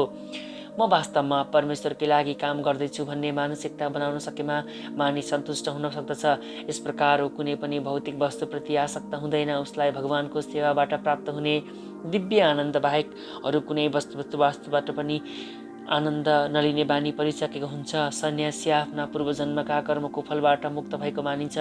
तर कृष्ण भावनामा रहेका व्यक्तिले तथाकथित सन्यास ग्रहण नगरेर पनि जीवनको त्यो पूर्णतालाई स्वतः प्राप्त गर्दछ। यस्तो मानसिक अवस्थालाई योगारूढ वा योगको सिद्ध अवस्था भनिन्छ। तृतीय अध्यायमा यस्त्वात् मरतिरेव स्यात् भनेर के पुष्टि गरिएको छ भने जो आफैमा सन्तुष्ट छ त्यसलाई कुनै पनि किसिमको कर्मफलको डर हुँदैन। सिद्धिं प्राप्तो यथा ब्रह्म तथाप्नोति निबोध मे समासेनैव कौन्तेय निष्ठा ज्ञानस्य या परा। हे कुन्ती पुत्र, यसरी कर्म गरेर यस्तो सिद्धि पाएको व्यक्तिले कसरी परम सिद्ध अवस्था ब्रह्मलाई अर्थात् ज्ञानको सर्वोच्च स्तरलाई प्राप्त गर्न सक्दछ यो म संक्षेपमा भन्दछु, तिमीले बुझ।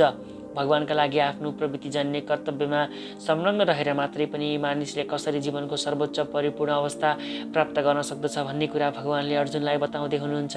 परमेश्वरको सन्तुष्टिका लागि आफ्नो कर्मको फल त्याग गर्नाले मात्र मानिसले ब्रह्मको परम अवस्था प्राप्त गर्दछ। यही नै आत्मा साक्षात्कारको विधि हो। ज्ञानको वास्तविक सिद्धि भन्नु नै शुद्ध कृष्ण भावना प्राप्त गर्नु हो, जसको व्याख्या तलका श्लोकहरूमा पनि गरिएको छ। बुद्धिया विशुद्धया युक्तो धृत्यात्मान नियम्य च शब्दाब्दिन विषयांस्त्यात्ता रागादिशौ व्युदस्य च विविक्तसेवी लग्वासी यत वाक्कायमानसः ध्यानयोग परो नित्यं वैराग्यं समुपाश्रित अहङ्कारं बलं दर्प कामं क्रोधं परिग्रहं विमुच्य निर्ममं शान्तो ब्रह्मभूयाय कल्पते। आफ्नो बुद्धिद्वारा निर्मल भएर धैर्यपूर्वक मनलाई नियन्त्रण गर्दै इन्द्रिय तृप्तिका सबै विषयहरूलाई त्यागेर राग र द्वेषबाट मुक्त भएर जो एकान्त स्थलमा निवास गर्दछ, जो अल्पाहार गर्दछ, शरीर मन र वाणी शक्तिलाई यसले नियन्त्रण गर्दछ, जो सधैँ समाधिमा रहन्छ, जो विरक्त छ, अहङ्कार बल घमण्ड काम क्रोध भौतिक वस्तुको संग्रह र झुटो स्वामित्व भावबाट जो मुक्त छ अनि जो शान्त छ, त्यस्तो व्यक्ति निश्चय नै आत्मसाक्षात्कारको स्थितिमा आरूढ हुन्छ। बुद्धिद्वारा निर्मल भएको व्यक्तिले आफूलाई सत्वगुणमा स्थापित गर्दछ। यसरी नै मानिस मनलाई नियन्त्रण गरेर सधैँ समाधिस्थ हुन पुग्दछ। ऊ इन्द्रिय तृप्तिका विषयप्रति आसक्त हुँदैन र आफ्ना क्रियाकलापमा राग र द्वेषबाट मुक्त हुन्छ। यस्तो अनासक्त व्यक्ति एकान्त स्थलमा बस्न रुचाउँदछ।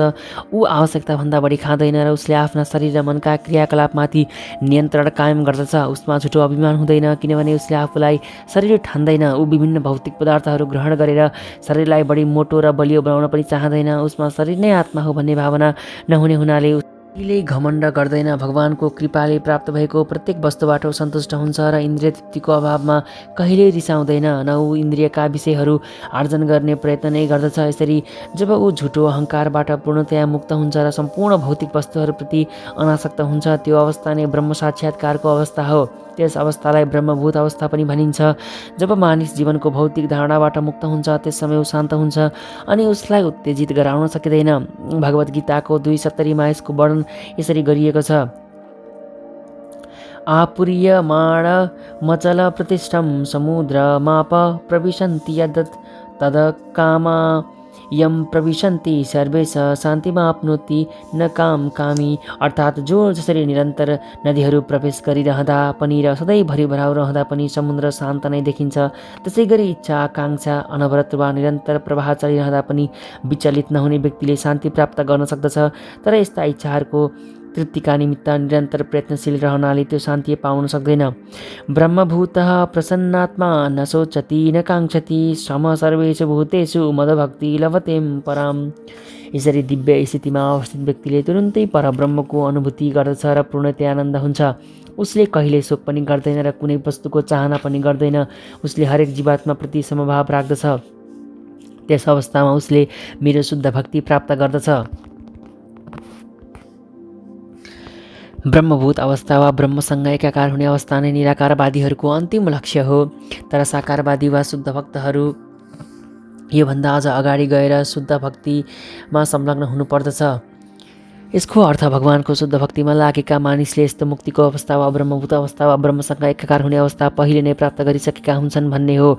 ब्रह्म वा परमेश्वरसँग एकाकार नभई कसैले पनि उहाँको सेवा गर्न सक्दैन। परम ज्ञानका अवस्थामा सेव्य र सेवकका बीच अन्तर हुँदैन। तैपनि उच्च स्तर आध्यात्मिक भावमा यो निरन्तर विद्यमान रहन्छ। शारीरिक अवधारणाको बुद्धिका अवस्थाका मानिस इन्द्रिय तृप्तिका लागि काम गर्दछ, त्यसैले त्यहाँ दुःख हुन्छ। तर आध्यात्मिक जगतमा मानिस शुद्ध भक्तिमा संलग्न हुन्छ, त्यसैले त्यहाँ दुःख हुँदैन। कृष्ण भावनामा लागेका भक्तहरूका निमित्त शोक गर्नुपर्ने र चाहना गर्नुपर्ने कुनै विषय हुँदैन।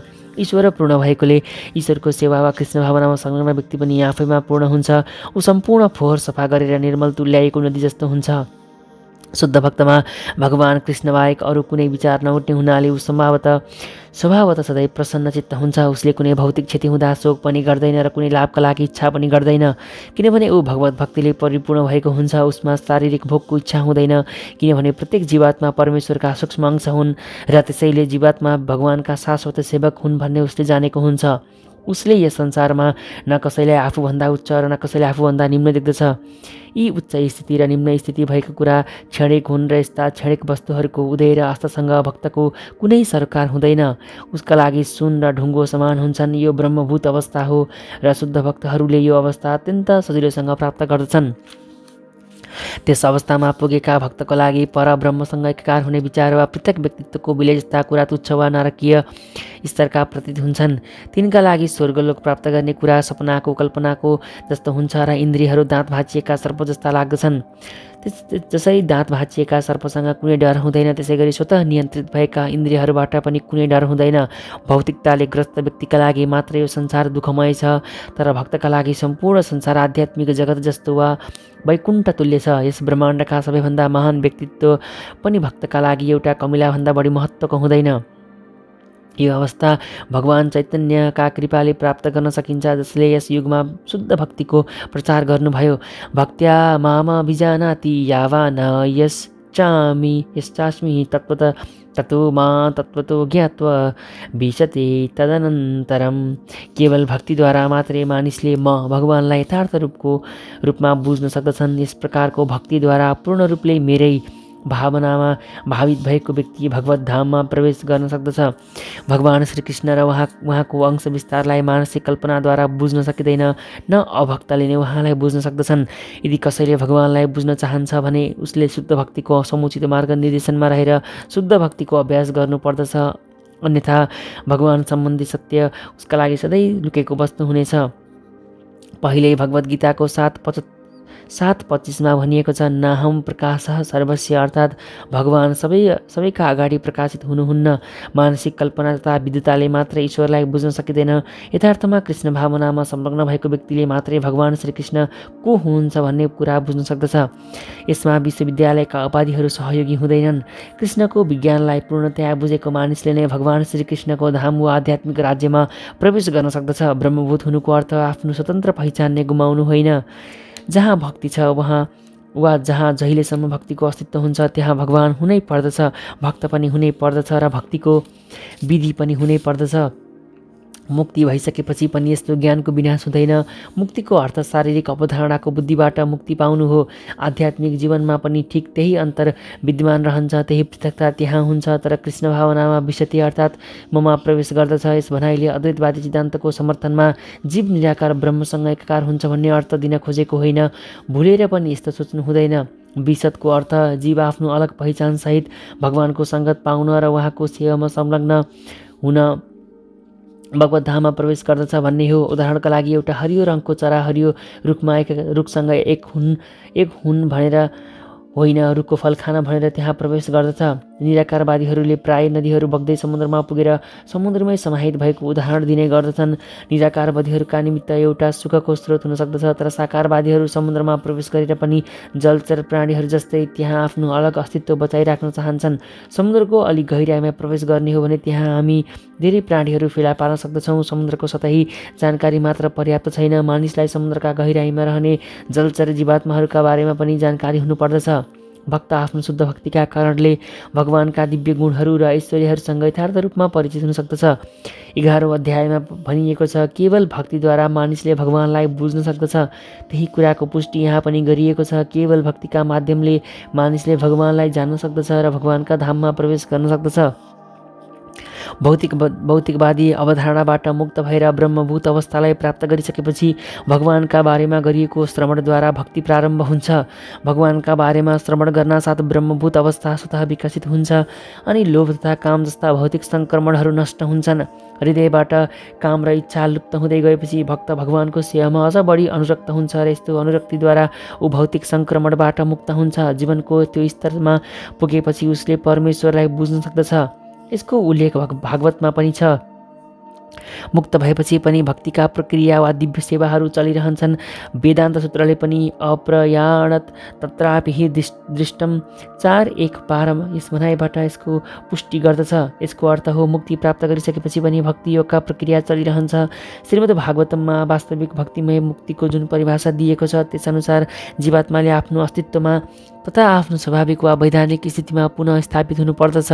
बद्ध अवस्थाको चर्चा पहिले भइसकेको छ। प्रत्येक जीवात्मा परमेश्वरको खण्ड अंश हो, त्यसैले उसको मौलिक स्वरूप भनेको परमेश्वरको सेवा गर्नु हो। मुक्तिपछि पनि यो सेवा कहिल्यै रोकिँदैन। सही मुक्ति भन्नु नै जीवन सम्बन्धी गलत अवधारणाबाट मुक्ति पाउनु हो। सर्वकर्माण्यपि सदा कुर्वाणो मदव्यपाश्रय मत्प्रसादादवाप्नोति शाश्वतं पदमव्ययम्। मेरा शुद्ध भक्तहरू मेरा संरक्षणमा रहेर सबै प्रकारका कार्यहरू गर्दै मेरा कृपाले नित्य र अविनाशी धाममा पुग्दछन्। मत व्यपाश्रय शब्दले भगवानको संरक्षणमा भन्ने अर्थ बुझाउँदछ। भौतिक कल्मसबाट मुक्त हुनका लागि शुद्ध भक्तले भगवान वा उहाँका प्रतिनिधि स्वरूप गुरुका निर्देशनमा रहेर काम गर्दछ। शुद्ध भक्तका लागि समयको कुनै सीमा छैन। ऊ सधैँ 24 घण्टा र 100% परमेश्वरका निर्देशनमा क्रियाशील रहन्छ। यसरी सधैँ कृष्ण भावनामा संलग्न हुने भक्तप्रति भगवान अत्यन्त दयालु बन्नुहुन्छ। सबै किसिमका कठिनाइहरू हुँदाहुँदै पनि अन्त्यमा ऊ दिव्यधाम अर्थात् कृष्णलोकमा पुग्दछ। त्यहाँ उसको प्रवेश सुनिश्चित छ, यसमा कुनै शङ्का छैन। त्यो परम धाममा कुनै परिवर्तन छैन। त्यहाँ हरेक वस्तु नित्य छन्, शाश्वत छन्, अविनाशी छन् र ज्ञानमय छन्। चेतसा सर्वकर्माणि मयि सन्न्यस्य मत्परः बुद्धियोगमुपाश्रित्य मच्चित्तः सततं भव। सम्पूर्ण कार्यका लागि ममा नै निर्भर हौ। सधैँ मेरै संरक्षणमा कर्म गर। यस प्रकारको भक्तिमा रहेर म प्रतिको पूर्णतया चेतनाले युक्त हौ।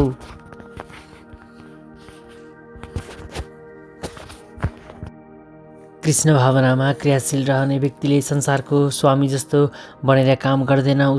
उसले सेवकले जस्तै पूर्णतया परमेश्वरका अधीनमा रहेर काम गर्नुपर्दछ। सेवकको कुनै निजी स्वतन्त्रता हुँदैन। उसले केवल स्वामीको आदेश अनुसार काम गर्दछ। सेवकले परम स्वामीको काम गर्ने हुनाले उसलाई त्यस कार्यबाट हुने लाभ र हानिले प्रभावित पार्दैन। उसले भगवानको आदेशलाई मानेर पूर्ण श्रद्धाका साथ आफ्नो कर्म पुरा गर्दछ।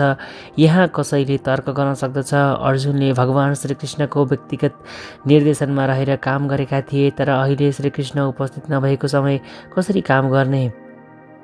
यदि कसैले श्रीकृष्णले यस पुस्तकमा दिनुभएका निर्देशन अनुरूप तथा श्रीकृष्णका प्रतिनिधिहरूको मार्ग निर्देशन अनुरूप कार्य गर्दछ, त्यसले पनि ठिक त्यही फल प्राप्त गर्दछ। यस श्लोकमा प्रयोग भएको संस्कृत शब्द मतपर अत्यन्त महत्त्वपूर्ण छ। यसले के सङ्केत गर्दछ भने कृष्ण भावना भावित भएर भगवान श्रीकृष्णलाई सन्तुष्ट पार्ने काम गर्नुबाहेक मानव जीवनको अर्को लक्ष्य छैन र त्यसरी काम गर्दा केवल श्रीकृष्णको बारेमा चिन्तन गर्दै जानुपर्दछ। म विशेष रूपले यो कार्य गर्नका लागि श्रीकृष्णद्वारा नियुक्त भएको छु। यसरी काम गर्दा गर्दै उसलाई स्वाभाविक रूपले भगवान श्रीकृष्णको चिन्तन हुन थाल्दछ। यो पूर्ण कृष्ण भावना हो। तर कसैले पनि मनोमानी तरिकाले केही काम गरेर त्यसको फल भगवानलाई अर्पण गर्ने काम गर्नुहुन्न। यस किसिमको कार्य कृष्ण भावनामा रहेर गरिने भक्तिभित्र पर्दैन। मानिसले भगवान श्रीकृष्णको आदेशअनुसार काम गर्नुपर्दछ। यो अत्यन्त महत्त्वपूर्ण विषय हो। श्रीकृष्णको त्यो आदेश गुरु शिष्य परम्परा मार्फत प्रामाणिक गुरुबाट प्राप्त हुन्छ। त्यसैले गुरुको आज्ञालाई जीवनको प्रमुख कर्तव्यको रूपमा लिनुपर्दछ। यदि कसैले प्रामाणिक गुरु पनि पाएको छ र उनको आज्ञाअनुसार काम पनि गरेको छ, उसका लागि कृष्ण भावनामा जीवनको पूर्णता प्राप्त गर्नु सुनिश्चित हुन्छ। मच्चितः सर्वदुर्गाणि मत्प्रसादात् तरिष्यसि अथ चेत्त्वमहङ्कारान्न श्रोष्यसि विनक्ष्यसि। यदि तिमी मेरो चेतनामा आए भने मेरो कृपाले बद्ध जीवनका सम्पूर्ण विघ्न बाधाहरूलाई पार गर्नेछौ। यदि अहङ्कारवश यस्तो चेतनामा रहेर काम गर्दैनौ र मेरो बारेमा सुन्दैनौ भने तिमी नष्ट हुनेछौ। पूर्णतया कृष्ण भावना भावित व्यक्ति आफ्नो अस्तित्वको लागि कर्म गर्ने विषयमा अनावश्यक तरिकाले उद्विग्न हुँदैन। सम्पूर्ण चिन्ताहरूबाट मुक्त हुने यो महान स्वतन्त्रतालाई मूर्खहरू बुझ्न सक्दैनन्। कृष्ण भावनामा रहेर काम गर्नेहरूका निमित्त भगवान श्रीकृष्ण अत्यन्त घनिष्ठ मित्र बन्नुहुन्छ। उहाँ सधैँ आफ्ना मित्रको सुविधाप्रति ध्यान दिनुहुन्छ। भगवानलाई प्रसन्न पार्न जसले आफ्नो 24 घण्टाको समय भक्तिमय कार्यमा लगाउँदछ त्यसलाई उहाँले आत्मदान गर्नुहुन्छ। त्यसैले मानिस देहात्म बुद्धिको जुठो अहङ्कारद्वारा प्रभावित हुनु हुँदैन। मानिसले आफूलाई प्रकृतिको नियमबाट मुक्त वा काम गर्नका लागि स्वतन्त्र ठान्नु हुँदैन। जीव पहिलेदेखि नै कठोर भौतिक नियमका अधीनमा छ, तर कृष्ण भावना भावित भएर कर्म गर्दा मुक्त हुन्छ र भौतिक व्याकुलताहरूबाट पनि मुक्त हुन्छ। मानिसले सावधानीपूर्वक के पनि बुझ्नु पर्दछ भने कृष्ण भावनामा सक्रिय नरहेमा जन्म र मृत्युको सागरमा आउने भौतिक हुरी बतासमा उसले आफैलाई पनि हराउनेछ। बद्ध जीवात्माले के गर्नुहुन्छ र के गर्नु हुँदैन भन्ने वास्तविकता बुझेको हुँदैन, तर कृष्ण भावनामा रहेर कर्म गर्ने मानिस कर्म गर्न स्वतन्त्र हुन्छ, किनभने त्यसरी गरिएको प्रत्येक कर्म भगवान श्रीकृष्णद्वारा प्रेरित र गुरुद्वारा अनुमोदित हुन्छ।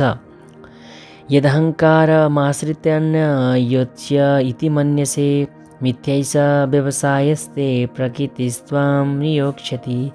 यदि तिमी मेरो निर्देशन अनुसार काम गर्दैनौ र युद्ध गर्दैनौ भने तिमी गलत दिशातिर निर्देशित हुन्छौ।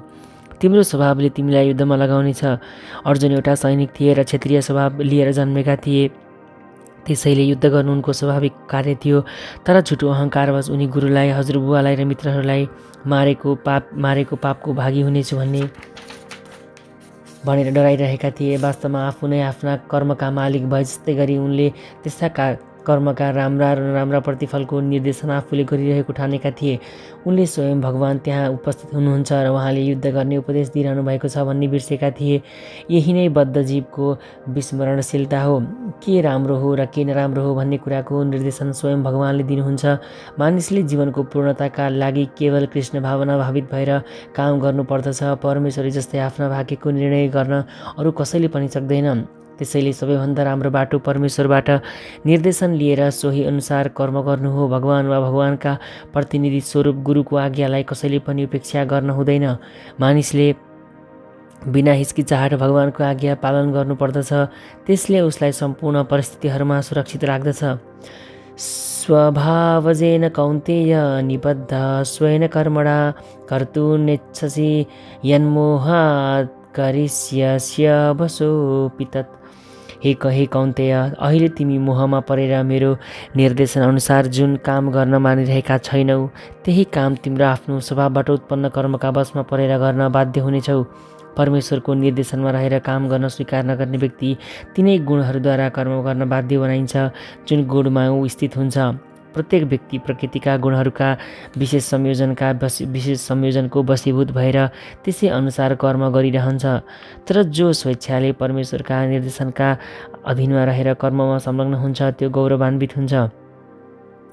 ईश्वरः सर्वभूतानां हृदेषु तिष्ठति भ्रामयन् सर्वभूतानि यन्त्रारूढानि मायया।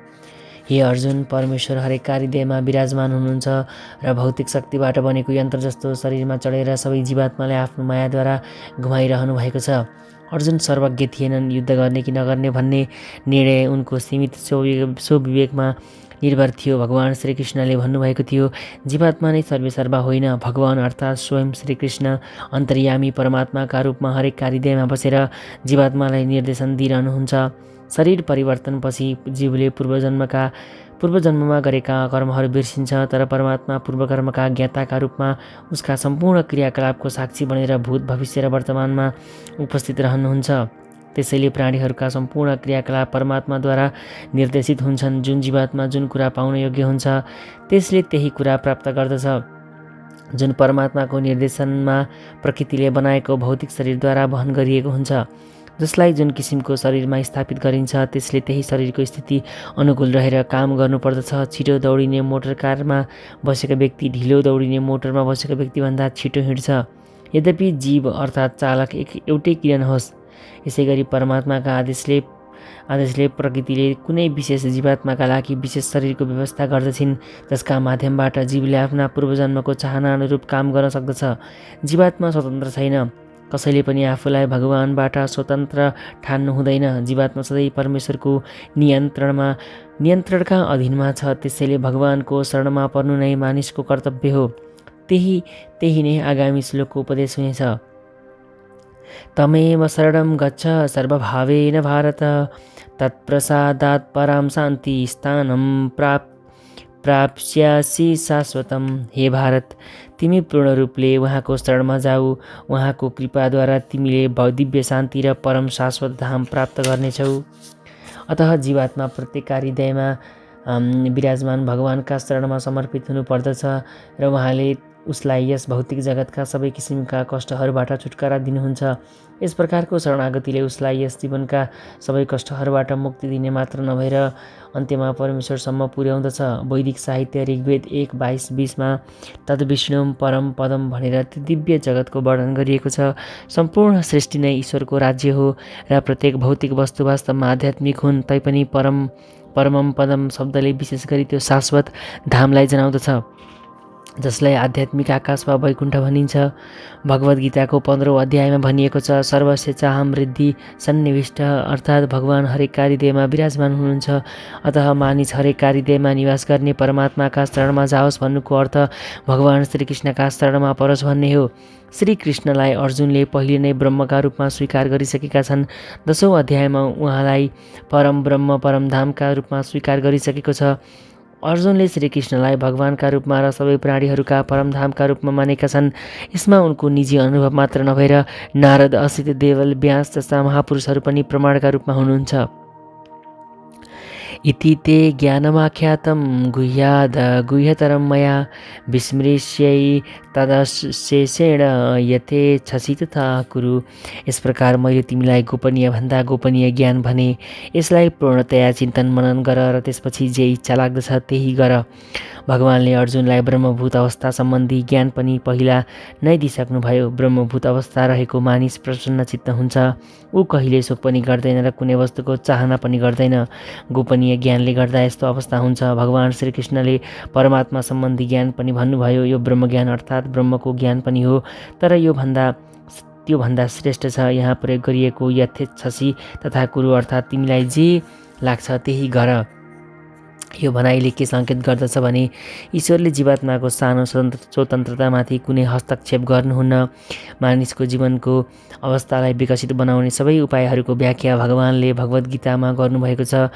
भगवानले अर्जुनलाई दिनुभएको सर्वश्रेष्ठ उपदेश हो, अर्जुन तिमी आफ्नै हृदयमा विराजमान रहेको परमात्माको शरणमा जाऊ। ठिक विवेचनाद्वारा मानिस परमात्माको आदेशअनुसार काम गर्न सहमत हुनुपर्दछ। यसले व्यक्तिलाई मानव जीवनको सर्वोच्च सिद्धि वा कृष्ण भावनामा निरन्तर अवस्थित हुन सहयोग पुर्याउँदछ। भगवानले अर्जुनलाई प्रत्यक्ष रूपमा युद्ध गर्ने आदेश दिँदै हुनुहुन्छ। भगवानमा शरणागत हुनु जीवको लागि सबैभन्दा हितकर विषय हो, परमेश्वरका लागि हितकर होइन। शरणागत हुनुभन्दा पहिले बुद्धिले सकेसम्म यस विषयमा चिन्तन मनन गर्ने स्वतन्त्रता मानिसलाई छ। भगवानको उपदेश ग्रहण गर्ने सबैभन्दा राम्रो उपाय पनि यही हो। यस्तै उपदेश भगवान श्रीकृष्णका प्रामाणिक प्रतिनिधि स्वरूप आध्यात्मिक गुरुबाट पनि प्राप्त हुन्छ। सर्वगुह्यतमं भूय शृणु मे परमं वचः, इष्टोऽसि मे दृढमिति ततो वक्ष्यामि ते हितम्। तिमी मेरा अत्यन्त प्रिय मित्र भएको हुनाले तिम्रो हितका लागि म तिमीलाई सबैभन्दा गोपनीय ज्ञान वा परम उपदेश दिनेछु, त्यो सुन। भगवानले अर्जुनलाई पहिले गोपनीय ज्ञान ब्रह्मज्ञान दिनुभयो अनि त्योभन्दा अझ गोपनीय ज्ञान हरेकका हृदयमा विराजमान रहने परमात्मा सम्बन्धी ज्ञान दिनुभयो र अहिले ज्ञानका सबभन्दा गोपनीय भाग अर्थात् भगवानमा शरणागत हुने ज्ञान दिँदै हुनुहुन्छ। 9औं अध्यायको अन्त्यमा उहाँले भन्नुभएको छ, मनमनः भव अर्थात् सधैँभरि मेरै चिन्तन गर। भगवद् गीताको उपदेशको सारमाथि जोड दिनका लागि यहाँ ठिक त्यही उपदेश दोहोऱ्याउनु भएको छ। यो सार केवल भगवान श्रीकृष्णका अत्यन्त प्यारा शुद्ध भक्तहरूले मात्र बुझ्दछन्, सर्वसाधारणले बुझ्दैनन्। यो नै समग्र वैदिक साहित्यमा सबैभन्दा महत्त्वपूर्ण उपदेश हो। यस सम्बन्धमा भगवान श्रीकृष्ण जे भन्दै हुनुहुन्छ त्यो ज्ञानको अत्यन्त सारभूत अंश हो र यसको पालन अर्जुनले मात्र होइन, सबै जीवात्माले गर्नुपर्दछ। मन्मना भव मद्भक्तो मद्दाजी मा नमस्कुरु मामे वैश्यसी सत्यम ते प्रतिजाने प्रियोसी मे। सधैँभरि मेरो चिन्तन गर, मेरो भक्त बन, मेरो पूजा गर, मलाई नमस्कार गर। यसो गर्नाले तिमी मसँग आउनेछौ। तिमी मेरो अत्यन्त प्रिय मित्र भएकोले तिमीलाई म यो वचन दिन्छु। मानिस भगवानको शुद्ध भक्त बन्नु पर्दछ, सधैँ भगवानकै चिन्तन गर्नुपर्दछ र भगवानका लागि काम गर्नुपर्दछ। यो नै ज्ञानको सबैभन्दा गोपनीय अंश हो। व्यावसायिक ध्यानी हुनु हुँदैन, सधैँ कृष्णको चिन्तन गर्ने अवसर प्राप्त भइरहने किसिमले जीवनलाई ढाल्नु पर्दछ। मानिसले सधैँ आफ्ना सम्पूर्ण दैनिक क्रियाकलापहरू श्रीकृष्णसँग सम्बन्धित हुने किसिमले गर्नुपर्दछ। 24 घण्टा भगवान श्रीकृष्णको चिन्तन गर्न सकिने किसिमले मानिसले आफ्नो जीवनलाई व्यवस्थित तुल्याउनु पर्दछ। यस प्रकार शुद्ध कृष्ण भावनामा रहने जुनसुकै व्यक्ति निश्चित रूपले भगवान श्रीकृष्णको धाममा फर्किनेछ र त्यहाँ उसले साक्षात् श्रीकृष्णको सान्निध्य प्राप्त गर्नेछ। यो भगवानको प्रतिज्ञा हो। अर्जुन श्रीकृष्णका प्रिय मित्र भएको हुनाले ज्ञानको त्यो अत्यन्त गोपनीय अंश उनलाई भनिएको हो। अर्जुनका चरण चिन्हको अनुसरण गर्ने जुनसुकै व्यक्ति पनि श्रीकृष्णको प्रिय पात्र बन्न सक्दछ र अर्जुनले जस्तै सिद्धि पाउन सक्दछ। यी शब्दहरूले मानिसले आफ्ना मनलाई भगवान श्रीकृष्णमा एकाग्र गराउनु पर्दछ भन्ने कुरामा जोड दिन्छन्। हातमा बाँसुरी लिनुभएका भगवान श्रीकृष्णको स्वरूप 2 भुजाधारी छ। शिरमा मयूर पङ्ख धारण गर्ने सुन्दर अनुहार हुनुभएका श्रीकृष्णको शरीर श्याम वर्णको छ। ब्रह्म संहिता र अन्य साहित्यमा पनि श्रीकृष्णको वर्णन पाइन्छ। भगवानको मौलिक स्वरूप श्रीकृष्ण हो र मानिसले आफ्नो मनलाई श्रीकृष्णमा स्थिर गर्नुपर्दछ। ईश्वरका अन्य रूपहरूतिर ध्यान लगाउनु आवश्यक छैन। भगवानका धेरै रूपहरू छन्, जस्तै विष्णु, नारायण, राम, वराह आदि। तर भक्तले अर्जुनका सामु उपस्थित रूपमै अर्थात् भगवान श्रीकृष्णमा नै आफ्नो मन केन्द्रित गर्नुपर्दछ। श्रीकृष्णका रूपमा मनलाई एकाग्र पार्नाले ज्ञानको अत्यन्त गोपनीय अंश निर्मित हुन्छ र यही ज्ञान अर्जुनमा प्रकट भयो, किनभने अर्जुन भगवान श्रीकृष्णका अत्यन्त प्रिय मित्र थिए। सर्वधर्मान् परित्यजं मामेकं शरणं व्रज अहं त्वां सर्वपापेभ्यो मोक्षयिष्यामि मा शुच। सबै प्रकारका धर्महरूलाई त्यागेर मेरो शरणमा आऊ, म तिमीलाई सम्पूर्ण पाप कर्महरूबाट उद्धार गर्दछु, न डराऊ। भगवानले विभिन्न प्रकारका ज्ञान र धर्मको विधिहरूको वर्णन गर्नुभयो, जस्तै परम ब्रह्म सम्बन्धी ज्ञान, परमात्मा सम्बन्धी ज्ञान, सामाजिक जीवनका विभिन्न अवस्था र व्यवस्था सम्बन्धी ज्ञान, सन्यास जीवन सम्बन्धी ज्ञान, अनासक्ति, मन तथा इन्द्रिय नियन्त्रण र ध्यान सम्बन्धी ज्ञान इत्यादि। उहाँले धेरै किसिमले विभिन्न प्रकारका धर्मको वर्णन गर्नुभयो। अब भगवद् गीताको सारांश प्रस्तुत गर्दै भगवान भन्नुहुन्छ, अर्जुन, तिमीलाई भनिएको सम्पूर्ण विधिहरू छोडिदेऊ र केवल मेरा श्रीकृष्णको शरणमा आऊ। यो शरणागतिले तिमीलाई सम्पूर्ण पाप कर्महरूबाट बचाउनेछ। यसरी स्वयं भगवानले अर्जुनलाई रक्षा गर्ने वचन दिनुभयो। 7औं अध्यायमा सबै पाप कर्महरूबाट मुक्त भएको व्यक्तिले मात्रै भगवान श्रीकृष्णको पूजा गर्न सक्दछ भनिएको छ। त्यसैले यहाँ कसैले सम्पूर्ण पाप कर्मबाट मुक्त नभई शरणागतिको प्रक्रिया अपनाउन पनि सक्दैन भन्ने सोच्न सक्दछ। यस किसिमको शङ्काका लागि यहाँ के भनिएको छ भने, सबै पाप कर्महरूबाट मुक्त नभएको भए पनि श्रीकृष्णप्रति शरणागतिको प्रक्रियाले मात्र उति पापबाट स्वतः मुक्त हुन्छ। आफूलाई पापबाट मुक्त बनाउनका लागि उसले अरू कठिन प्रयासहरू गर्नुपर्ने कुनै आवश्यकता छैन। मानिसले बिना हिचकिचाहट भगवान श्रीकृष्णलाई सम्पूर्ण जीवात्माका परम रक्षक ठान्नु पर्दछ र श्रद्धा र प्रेमका साथमा उहाँको शरण पर्नु पर्दछ। हरिभक्ति विलास 11:676 श्रीकृष्णमा शरणागत हुने विधिको वर्णन यसरी गरिएको छ। आनुकूल्यस्य सङ्कल्प प्रातिकूल्यस्य वर्जनं रक्षिष्य तिथि विश्वासो गुप्तृते वर्णम तथा आत्मनिक्षेप कार्पण्डे षड्विधा शरणागति। भक्तियोग अनुसार जुन धार्मिक सिद्धान्तले अन्त्यमा भगवत भक्तितिर डराउँदछ त्यस्तो धर्मलाई मात्र मानिसले अपनाउनु पर्दछ। सामाजिक व्यवस्थामा कसैले आफ्नो अवस्थाअनुसार आफ्नो निजी व्यवसायिक कर्म गर्न सक्दछ, तर आफ्नो कर्तव्य पालन गर्दै यदि ऊ कृष्ण भावनासम्म आइपुग्न नसके उसका सम्पूर्ण कर्म व्यर्थ हुन्छन्। जुन कर्मले कृष्ण भावनाको पूर्ण अर्थ अवस्थामा पुर्याउँदैन त्यस्ता कर्मबाट बच्नु पर्दछ। भगवान श्रीकृष्ण ले सबै परिस्थितिमा सबै किसिमका कठिनाइहरूबाट रक्षा गर्नुहुन्छ भन्ने कुरामा विश्वस्त हुनुपर्दछ। जीवन निर्वाह कसरी गर्ने होला भनेर सोचिरहनु पर्ने आवश्यकता छैन, त्यसको रेखदेख श्रीकृष्णले गर्नुहुन्छ। मानिसले आफूलाई सधैँ असहाय ठान्नु पर्दछ र जीवनमा गरिने प्रगतिको एकमात्र आधार श्रीकृष्ण हुनुहुन्छ भनी ठान्नु पर्दछ। आफूलाई पूर्णतः कृष्ण भावना भावित बनाएर गम्भीरतापूर्वक भगवत भक्तिमा लगाउन साथ मानिस भौतिक प्रकृतिका सम्पूर्ण सङ्क्रमणहरूबाट तत्काल मुक्त हुन्छ।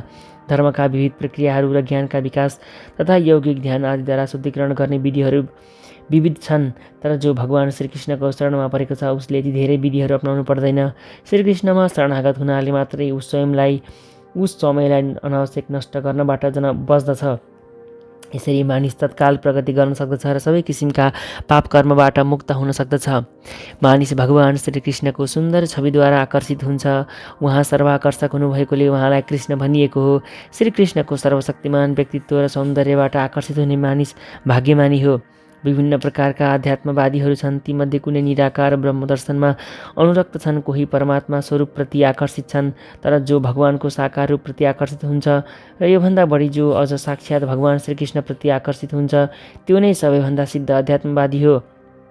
अर्का शब्दमा पूर्ण भावमा गरिने कृष्ण भक्ति नै ज्ञानको सबैभन्दा गोपनीय भाग हो र यो नै सम्पूर्ण भगवत गीताको सार हो। कर्मयोगीहरू, अनुभवी दार्शनिकहरू, योगीहरू र भक्तहरू सबैलाई आध्यात्मवादी भनिन्छ, तर तीमध्ये जो शुद्ध भक्त छन् तिनीहरू नै सर्वोत्तम हुन्छन्।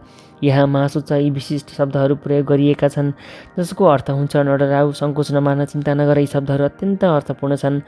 सबै किसिमका धार्मिक पथहरूलाई कसरी त्याग गर्न सकिन्छ र कसरी एकमात्र भगवान श्रीकृष्णका चरणमा जान सकिन्छ भन्ने कुराको चिन्ता मानिसमा हुन सक्दछ, तर यस्तो चिन्ता निरर्थक हो।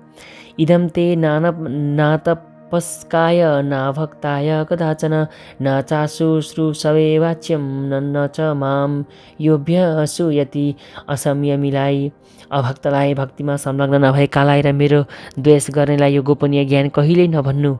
जसले धार्मिक विधिको अनुष्ठान गरेको छैन, जसले कहिले कृष्ण भावनामा रहेर भक्तिको अभ्यास गरेको छैन, जसले शुद्ध भक्तको सेवा गरेको छैन, जसले श्रीकृष्णलाई केवल एउटा ऐतिहासिक व्यक्तित्व मात्रै मान्दछ, वा जसले श्रीकृष्णको महानताप्रति द्वेष गर्दछ, त्यस्ता मानिसहरूलाई ज्ञानको यो अत्यन्त गोपनीय अंश भन्नु हुँदैन। कहिलेकाहीँ के पाइन्छ भने भगवान श्रीकृष्णको ईर्ष्या गर्ने आसुरी स्वभावका मानिसहरूले पनि भिन्न प्रकारले श्रीकृष्णको पूजा गरिरहेका हुन्छन् र व्यवसाय चलाउनका लागि भिन्न किसिमले भगवत गीताको प्रवचन गर्ने पेसा अपनाएका हुन्छन्, तर वास्तविक रूपमा श्रीकृष्णलाई बुझ्न चाहनेले भगवत गीताका यस्ता व्याख्या वा भाष्यबाट बच्नु पर्दछ। वास्तवमा विषय वा काम आसक्त मानिसले भगवत गीताको प्रयोजन बुझ्न सक्दैन। कुनै व्यक्ति त्यस्तो काम आसक्त पनि छैन र वैदिक शास्त्रहरूमा भनिएका नियमहरू दृढतापूर्वक पालन पनि गरिरहेको छ, तर यदि ऊ भक्त छैन त्यसले पनि भगवान श्रीकृष्णलाई बुझ्न सक्दैन। यदि कसैले आफूलाई श्रीकृष्णको भक्तका रूपमा प्रस्तुत गर्दछ तर कृष्ण भावना भावित क्रियाकलापमा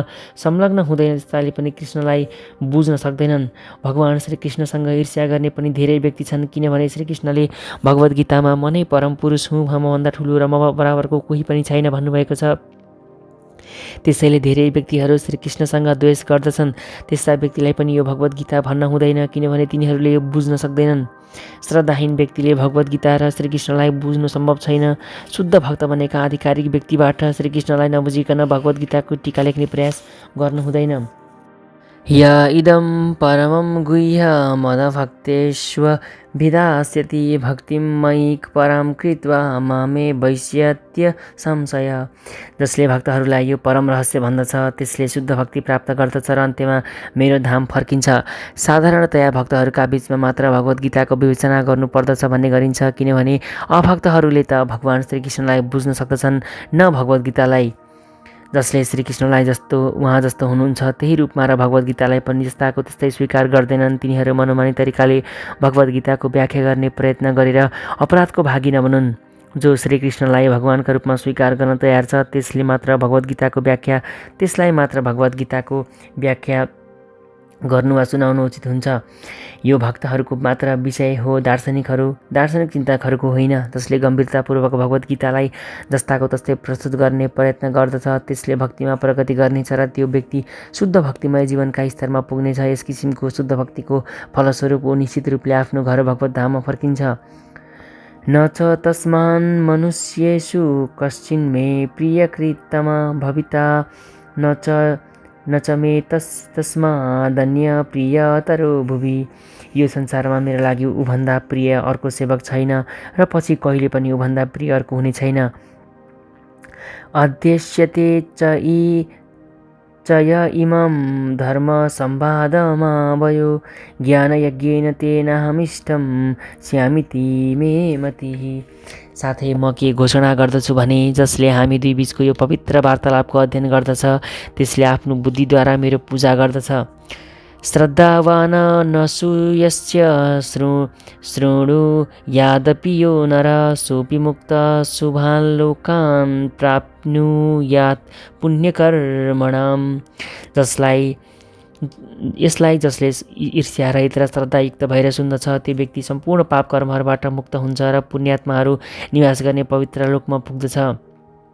यस अध्यायको 67औं श्लोकमा भगवानले भगवानसँग द्वेषभाव गर्ने व्यक्तिलाई भगवद्गीता सुनाउन स्पष्ट रूपले निषेध गर्नुभएको छ। अर्को शब्दमा भगवद्गीता केवल भक्तहरूका लागि हो, तर कहिलेकाहीँ यस्तो पनि हुन्छ कुनै भगवत भक्त खुला कक्षमा प्रवचन गरिरहेको हुन्छ र त्यहाँ सबै शिक्षार्थी भक्त हुँदैनन्। यस्तो अवस्थामा त्यस्ता भक्तहरूले किन खुला कक्षा चलाउँदछन्? यसको व्याख्या यहाँ यसरी गरिएको छ। हो, त्यहाँ सबै भक्त हुँदैनन्, तैपनि धेरैजसो मानिसहरू भगवान श्रीकृष्णका द्वेषी हुँदैनन्। तिनीहरू श्रीकृष्णलाई भगवानका रूपमा श्रद्धा गर्दछन्। यदि यस्ता मानिसहरूले प्रामाणिक भक्तहरूबाट भगवान सम्बन्धी चर्चा सुन्न पाए त्यसको फलस्वरूप तिनीहरू तत्काल सम्पूर्ण पाप कर्मबाट मुक्त हुन्छन् र पछि तिनीहरू यस्तो पवित्र लोकमा जान्छन् जहाँ पुण्यात्माहरूको मात्र निवास हुन्छ। अतः शुद्ध भक्त बन्ने प्रयास नगर्ने व्यक्तिहरूले पनि भगवद् गीताको श्रवणले मात्रै पुण्यकर्मको फल पाउँदछन्। यसरी भगवानका शुद्ध भक्तले हरेकलाई आफ्ना सम्पूर्ण पाप कर्महरूबाट मुक्त हुने र भगवानको भक्त बन्ने अवसर प्रदान गर्दछन्। सामान्यतया पापपूर्ण कर्मबाट मुक्त भएका पुण्यात्माहरूले अत्यन्त सहज तरिकाले कृष्ण भावनालाई ग्रहण गर्दछन्। यहाँ प्रयोग भएको पुण्य कर्मणाम यो शब्द अत्यन्त अर्थपूर्ण छ। यसले वैदिक साहित्यमा उल्लेख भएका अश्वमेध यज्ञ जस्ता महान यज्ञ सम्पादन गर्ने कार्यलाई सङ्केत गरेको छ। जो पुण्यात्माहरू भक्ति सेवामा संलग्न छन् तर शुद्ध भक्त बनिसकेका छैनन् तिनीहरूले महाराज ध्रुवले अध्यक्षता गरेको ध्रुवलोक प्राप्त गर्दछन्। ध्रुव भगवानका महान भक्त हुन् र उनको आफ्नै एउटा विशिष्ट लोक छ जसलाई ध्रुव तारा पनि भनिन्छ। कच्चिदेतच्छ्रुतुं पार्थ त्वयैकाग्रेण चेतसा कच्चिदज्ञानसम्मोह प्रणस्तस्ते धनञ्जय। हे पार्थ, हे धनञ्जय, तिमीले एकाग्रचित्तले यो ज्ञान सुन्यौ कि अब तिम्रो ज्ञान र मोह नाश भयो? भगवानले अर्जुनका गुरुको अभिनय गरिरहनु भएको थियो। त्यसैले अर्जुनले सही अर्थमा सम्पूर्ण भगवद् गीता बुझे कि बुझेनन् भनेर सुन्नु उहाँको कर्तव्य थियो। नबुझेको भए आवश्यकता अनुरूप सम्पूर्ण भगवद् गीता वा यसको कुनै अंशलाई पुनः व्याख्या गर्न भगवान तयार हुनुहुन्थ्यो। वास्तवमा कसैले पनि भगवान श्रीकृष्ण जस्ता प्रामाणिक गुरु वा उहाँभन्दा प्रतिनिधिबाट भगवद् गीताको व्याख्यान सुन्न पाएमा तिनका सम्पूर्ण अज्ञान समाप्त हुनेछन्। भगवद् गीता कुनै कवि वा उपन्यासकारद्वारा लिखित साधारण ग्रन्थ होइन, यो भगवानद्वारा भनिएको वाणी हो। भगवान श्रीकृष्ण वा उहाँका कुनै प्रामाणिक आध्यात्मिक प्रतिनिधिबाट यो उपदेश सुन्न पाउने भाग्यमानी मानिस अवश्य नै एउटा मुक्त आत्मा बनेर अज्ञानको अन्धकारदेखि बाहिर निस्कन्छ। अर्जुन उवाच नष्टो मोहं स्मृतिर्लब्धा त्वत् प्रसादान्मयाच्युत स्थितोऽस्मि गतसन्देहं करिष्ये वचनं तव। अर्जुनले भने, हे कृष्ण, हे अच्युत, मेरो मोह नष्ट भयो। हजुरका कृपाले मैले फेरि मेरो स्मृति प्राप्त गरेँ। म अहिले दृढ छु, शङ्कारहित छु र हजुरको आदेशअनुसार काम गर्न तयार छु। जीवको मौलिक स्वरूप भनेको भगवानको आदेशअनुसार कर्म गर्नु हो। यहाँ अर्जुनले जीवको प्रतिनिधित्व गरिरहेछन्। जीव आत्मानुशासित हुनुपर्दछ। श्री चैतन्य महाप्रभु भन्नुहुन्छ, भगवानको नित्य सेवक बन्नु नै जीवनको वास्तविक अवस्था हो। यो सिद्धान्तलाई बिर्सिएर जीवात्मा भौतिक प्रकृतिका बन्धनमा पर्दछ, तर परमेश्वरको सेवा गरिरहेमा ऊ ईश्वरको मुक्तदास बन्दछ। जीवात्माको वैधानिक स्थिति भन्नु नै सेवक बन्नु हो। उसले या मायाको सेवा गर्दछ या परमेश्वरको सेवामा लागेको छ भने सामान्य अवस्थामा हुन्छ र बहिरङ्ग शक्ति मायाको सेवा गर्ने इच्छा गरेमा ऊ निश्चय नै बन्धनमा पर्दछ। मायामा हुँदा जीवले भौतिक जगतको सेवा गरिरहेको हुन्छ। ऊ आफ्ना कामना र वासनाले बाँधिएको हुन्छ, तैपनि आफूलाई संसारको मालिक ठानिरहेको हुन्छ। यसैलाई भन्छन् माया। जब मानिस मुक्त हुन्छ उसको मोह पनि समाप्त हुन्छ र ऊ स्वेच्छाले भगवानका शरणमा पर्दछ अनि भगवानका इच्छा अनुसार कर्म गर्दछ। जीवात्मालाई फसाउने मायाको अन्तिम प्रहार वा अन्तिम पासो म ईश्वर हुँ भन्ने धारणा हो। जीवात्माले जब म बद्धजीव होइन अब म ईश्वर हुँ भन्ने सोच्न थाल्दछ, त्यस समय ऊ प्रतिबुद्धिहीन हुन्छ अनि म ईश्वर भएको भए कसरी सन्देहग्रस्त हुन सक्थे भन्नेसम्म पनि सोच्न सक्दैन। उसले विचार नै गर्दैन। त्यसैले यो मायाको अन्तिम पास हो। वास्तवमा माया शक्तिबाट मुक्त हुनको लागि भगवान श्रीकृष्णलाई बुझ्नुपर्दछ र उहाँकै आदेशअनुसार काम गर्न सहमत हुनुपर्दछ। यस श्लोकमा प्रयोग भएको मोह शब्द अत्यन्त महत्त्वपूर्ण छ। मोह ज्ञानको विरोधी हुन्छ। वास्तवमा सही ज्ञान भन्नु नै हरेक जीवात्मा ईश्वरको नित्य सेवक हुन् भन्ने बुझ्नु हो। तर आफूलाई त्यो स्थितिमा रहेको सोच्नुभन्दा जीवात्मा म कसैको सेवक होइन, म त यस संसारको मालिक हुँ भन्ने सोच्न पुग्दछ, किनभने ऊ भौतिक प्रकृतिमाथि आफ्नो स्वामित्व कायम गर्न चाहन्छ। यस मोहलाई भगवानका कृपाले या शुद्ध भक्तका कृपाले जित्न सकिन्छ। यसरी मोह हटेपछि मानिस कृष्ण भावनामा रहेर कर्म गर्न सहमत हुन्छ। भगवान श्रीकृष्णको आदेशअनुसार कर्म गर्नु नै कृष्ण भावना हो। बहिरङ्ग शक्तिका विषयबाट मोहित बद्ध जीव प्रत्येक वस्तुका स्वामी पूर्ण ज्ञानमय परमेश्वर नै सबका मालिक हुनुहुन्छ भन्ने जान्दैनन्। भगवान आफ्ना भक्तलाई जे पनि दिन सक्नुहुन्छ। उहाँ हरेकका मित्र हुनुहुन्छ, तर आफ्ना भक्तहरूप्रति विशेष झुकाव राख्नुहुन्छ। उहाँ नै यस भौतिक जगत र सम्पूर्ण जीवात्माका नियन्त्रक हुनुहुन्छ। उहाँ अक्षय वा अनन्तकालका पनि नियन्त्रक हुनुहुन्छ र उहाँ सम्पूर्ण ऐश्वर्य र सम्पूर्ण शक्तिहरूले परिपूर्ण हुनुहुन्छ। भगवानले भक्तका हातमा आफैलाई पनि सुम्पिदिनुहुन्छ। जसले भगवानलाई जान्दैन त्यो मोहका वशमा पर्दछ र ऊ भक्त बन्न सक्दैन, बरु मायाको दास बन्न पुग्दछ। तर यहाँ अर्जुन भगवानबाट भगवद् गीता सुनेर सम्पूर्ण मोहबाट मुक्त भएका छन्। श्रीकृष्ण आफ्ना मित्र मात्र नभएर भगवान हुनुहुन्छ भन्ने उनले बुझे। उनले यथार्थ रूपमा श्रीकृष्णलाई बुझे। अतः भगवद् गीताको अध्ययन गर्नु भनेको यथार्थ रूपमा श्रीकृष्णलाई बुझ्नु हो। पूर्ण ज्ञान पाएपछि मानिस स्वतः भगवान श्रीकृष्णका शरणमा जान्छ। यो युद्ध जनसङ्ख्याको अनावश्यक वृद्धिलाई घटाउने श्रीकृष्णको योजना हो भन्ने बुझेपछि अर्जुन श्रीकृष्णका इच्छा अनुसार लडाइँ गर्न तयार भए। उनले भगवानको आदेशअनुसार युद्ध गर्नका लागि फेरि आफ्ना अस्त्र धनुष बाणहरू हातमा लिए। सञ्जय उवाच इत्यहं वासुदेवस्य पार्थस्य च महात्मनः संवादमिमम श्रौष मदभूतं रोमहर्षणम्। सञ्जयले भने, यस प्रकार मैले भगवान श्रीकृष्ण र अर्जुन यी दुई महापुरुषहरूको वार्तालाप सुने र त्यो अत्यन्त अद्भुत सन्देशले मेरो शरीर रोमाञ्चित भइरहेछ। भगवद्गीताको प्रारम्भमा कुरुक्षेत्रको युद्ध मैदानमा के भयो भन्दै धृतराष्ट्रले आफ्नो सचिव सञ्जयसँग सोधेका थिए। आफ्ना महान गुरु व्यासका कृपाले सञ्जयका हृदयमा युद्धक्षेत्रको सम्पूर्ण दृश्य प्रकट भएको थियो।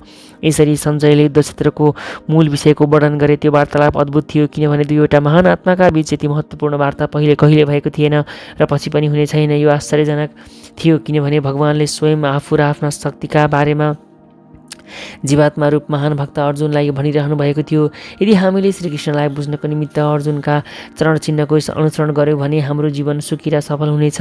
सञ्जयलाई यसको अनुभूति भयो र जसरी उनले यसलाई बुझ्दै गए त्यसै गरी यो वार्ता धृतराष्ट्रलाई सुनाउँदै गए। अब के निष्कर्ष प्राप्त भयो भने भगवान श्रीकृष्ण र उहाँ अर्जुन जहाँ जहाँ हुनुहुन्छ विजय पनि त्यही हुन्छ। व्यास प्रसादाच्युत वाने तदगुह्यमहं परं योगं योगेश्वरात् कृष्णात् साक्षात् कथय तत् स्वयं। व्यासका कृपाले मैले यी अत्यन्त गोपनीय वार्ताहरू योगेश्वर भगवान श्रीकृष्णबाट प्रत्यक्ष सुने। श्रीकृष्ण स्वयं अर्जुनसँग यी कुरा भन्दै हुनुहुन्थ्यो। व्यास सञ्जयका गुरु थिए र व्यासका कृपाले गर्दा सञ्जयले भगवानलाई बुझ्न सकेका कुरा उनी यहाँ स्वीकार गर्दछन्। यसको अर्थ हो श्रीकृष्णलाई सोझै बुझ्ने प्रयास नगरेर गुरुका माध्यमबाट बुझ्नुपर्दछ। गुरु एउटा पारदर्शी माध्यम हुनुहुन्छ। हुन त आफ्नै अनुभव अझ प्रत्यक्ष हुन्छ। यही नै गुरु शिष्य परम्पराको रहस्य हो। गुरु प्रमाणिक भएमा गुरुबाटै भगवद्गीताको प्रत्यक्ष श्रवण गर्न सकिन्छ। अर्जुनले यसरी नै सुनेका थिए। संसारभरि धेरै योगीहरू छन्, तर श्रीकृष्ण ती सबै योगी र योगी विधिहरूका स्वामी हुनुहुन्छ। भगवद्गीतामा स्पष्टसँग श्रीकृष्णको उपदेश वर्णित छ। उहाँ भन्नुहुन्छ, मेरो शरणमा आऊ जसले यस्तो गर्दछ त्यो सर्वश्रेष्ठ योगी हो। 6औं अध्यायको अन्तिम श्लोकमा योगी नाम अपि सर्वेसाम भनेर यसको पुष्टि गरिएको छ। नारद भगवान श्रीकृष्णका प्रत्यक्ष शिष्य र व्यासका गुरु हुनुहुन्छ। त्यसैले व्यास अर्जुन जत्तिकै प्रामाणिक हुनुहुन्छ। किनभने गुरु परम्परामा हुनुहुन्छ। सञ्जय व्यासका प्रत्यक्ष शिष्य हुन्।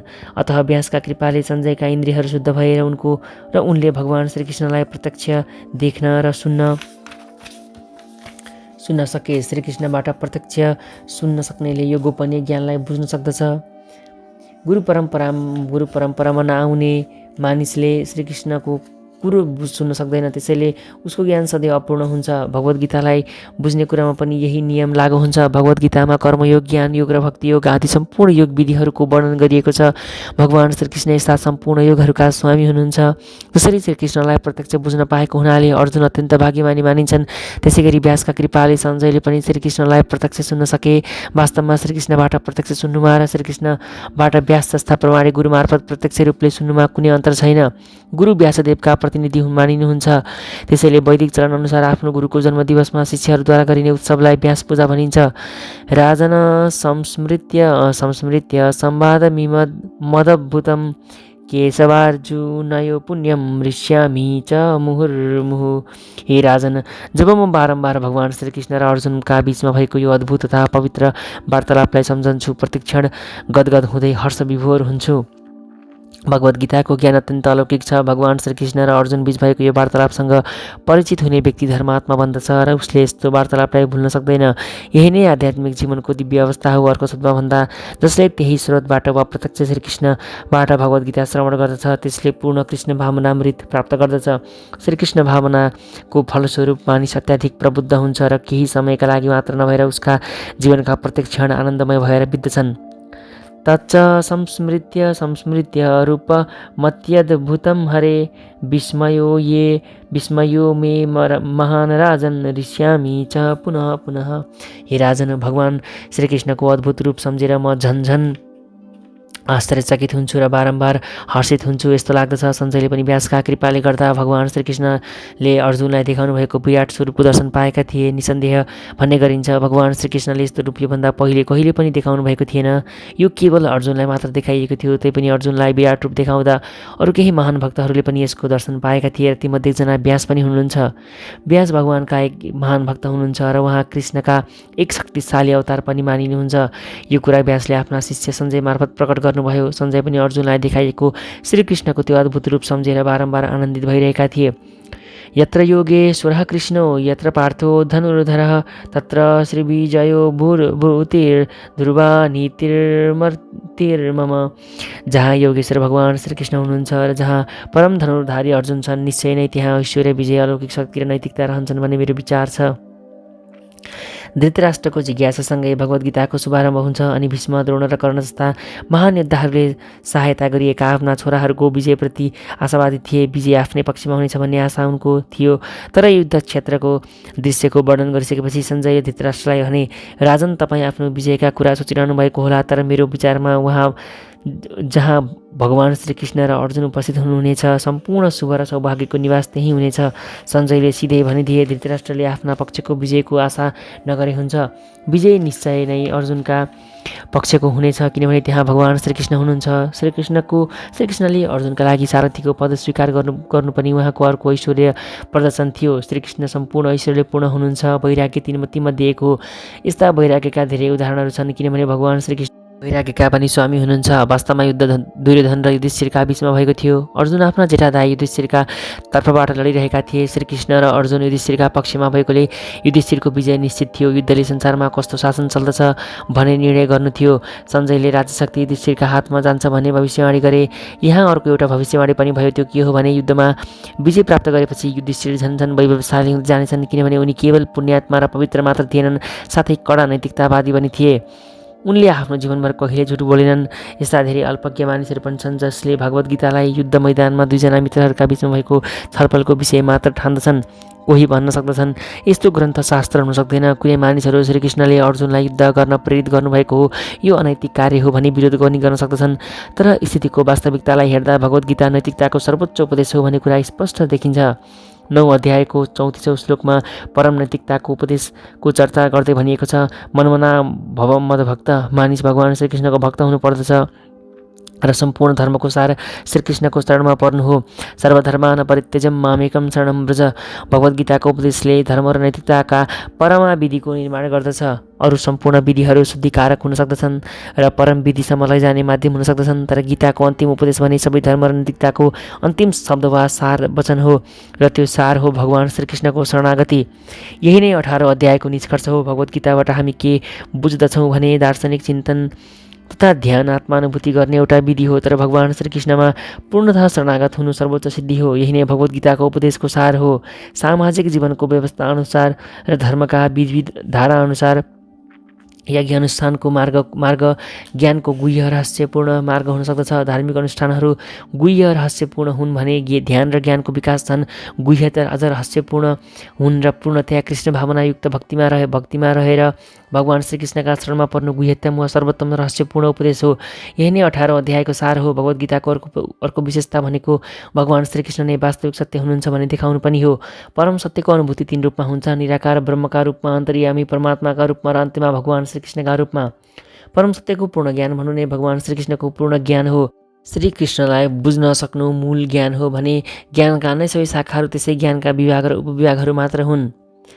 भगवान श्रीकृष्ण दिव्य हुनुहुन्छ किनभने उहाँ सधैँ आफ्ना अन्तरङ्गा शक्तिमा अवस्थित रहनुहुन्छ। जीवात्मा उहाँकै शक्तिका अभिव्यक्ति हुन्। ती 2 वर्गमा विभाजित छन्, नित्यबद्ध र नित्यमुक्त।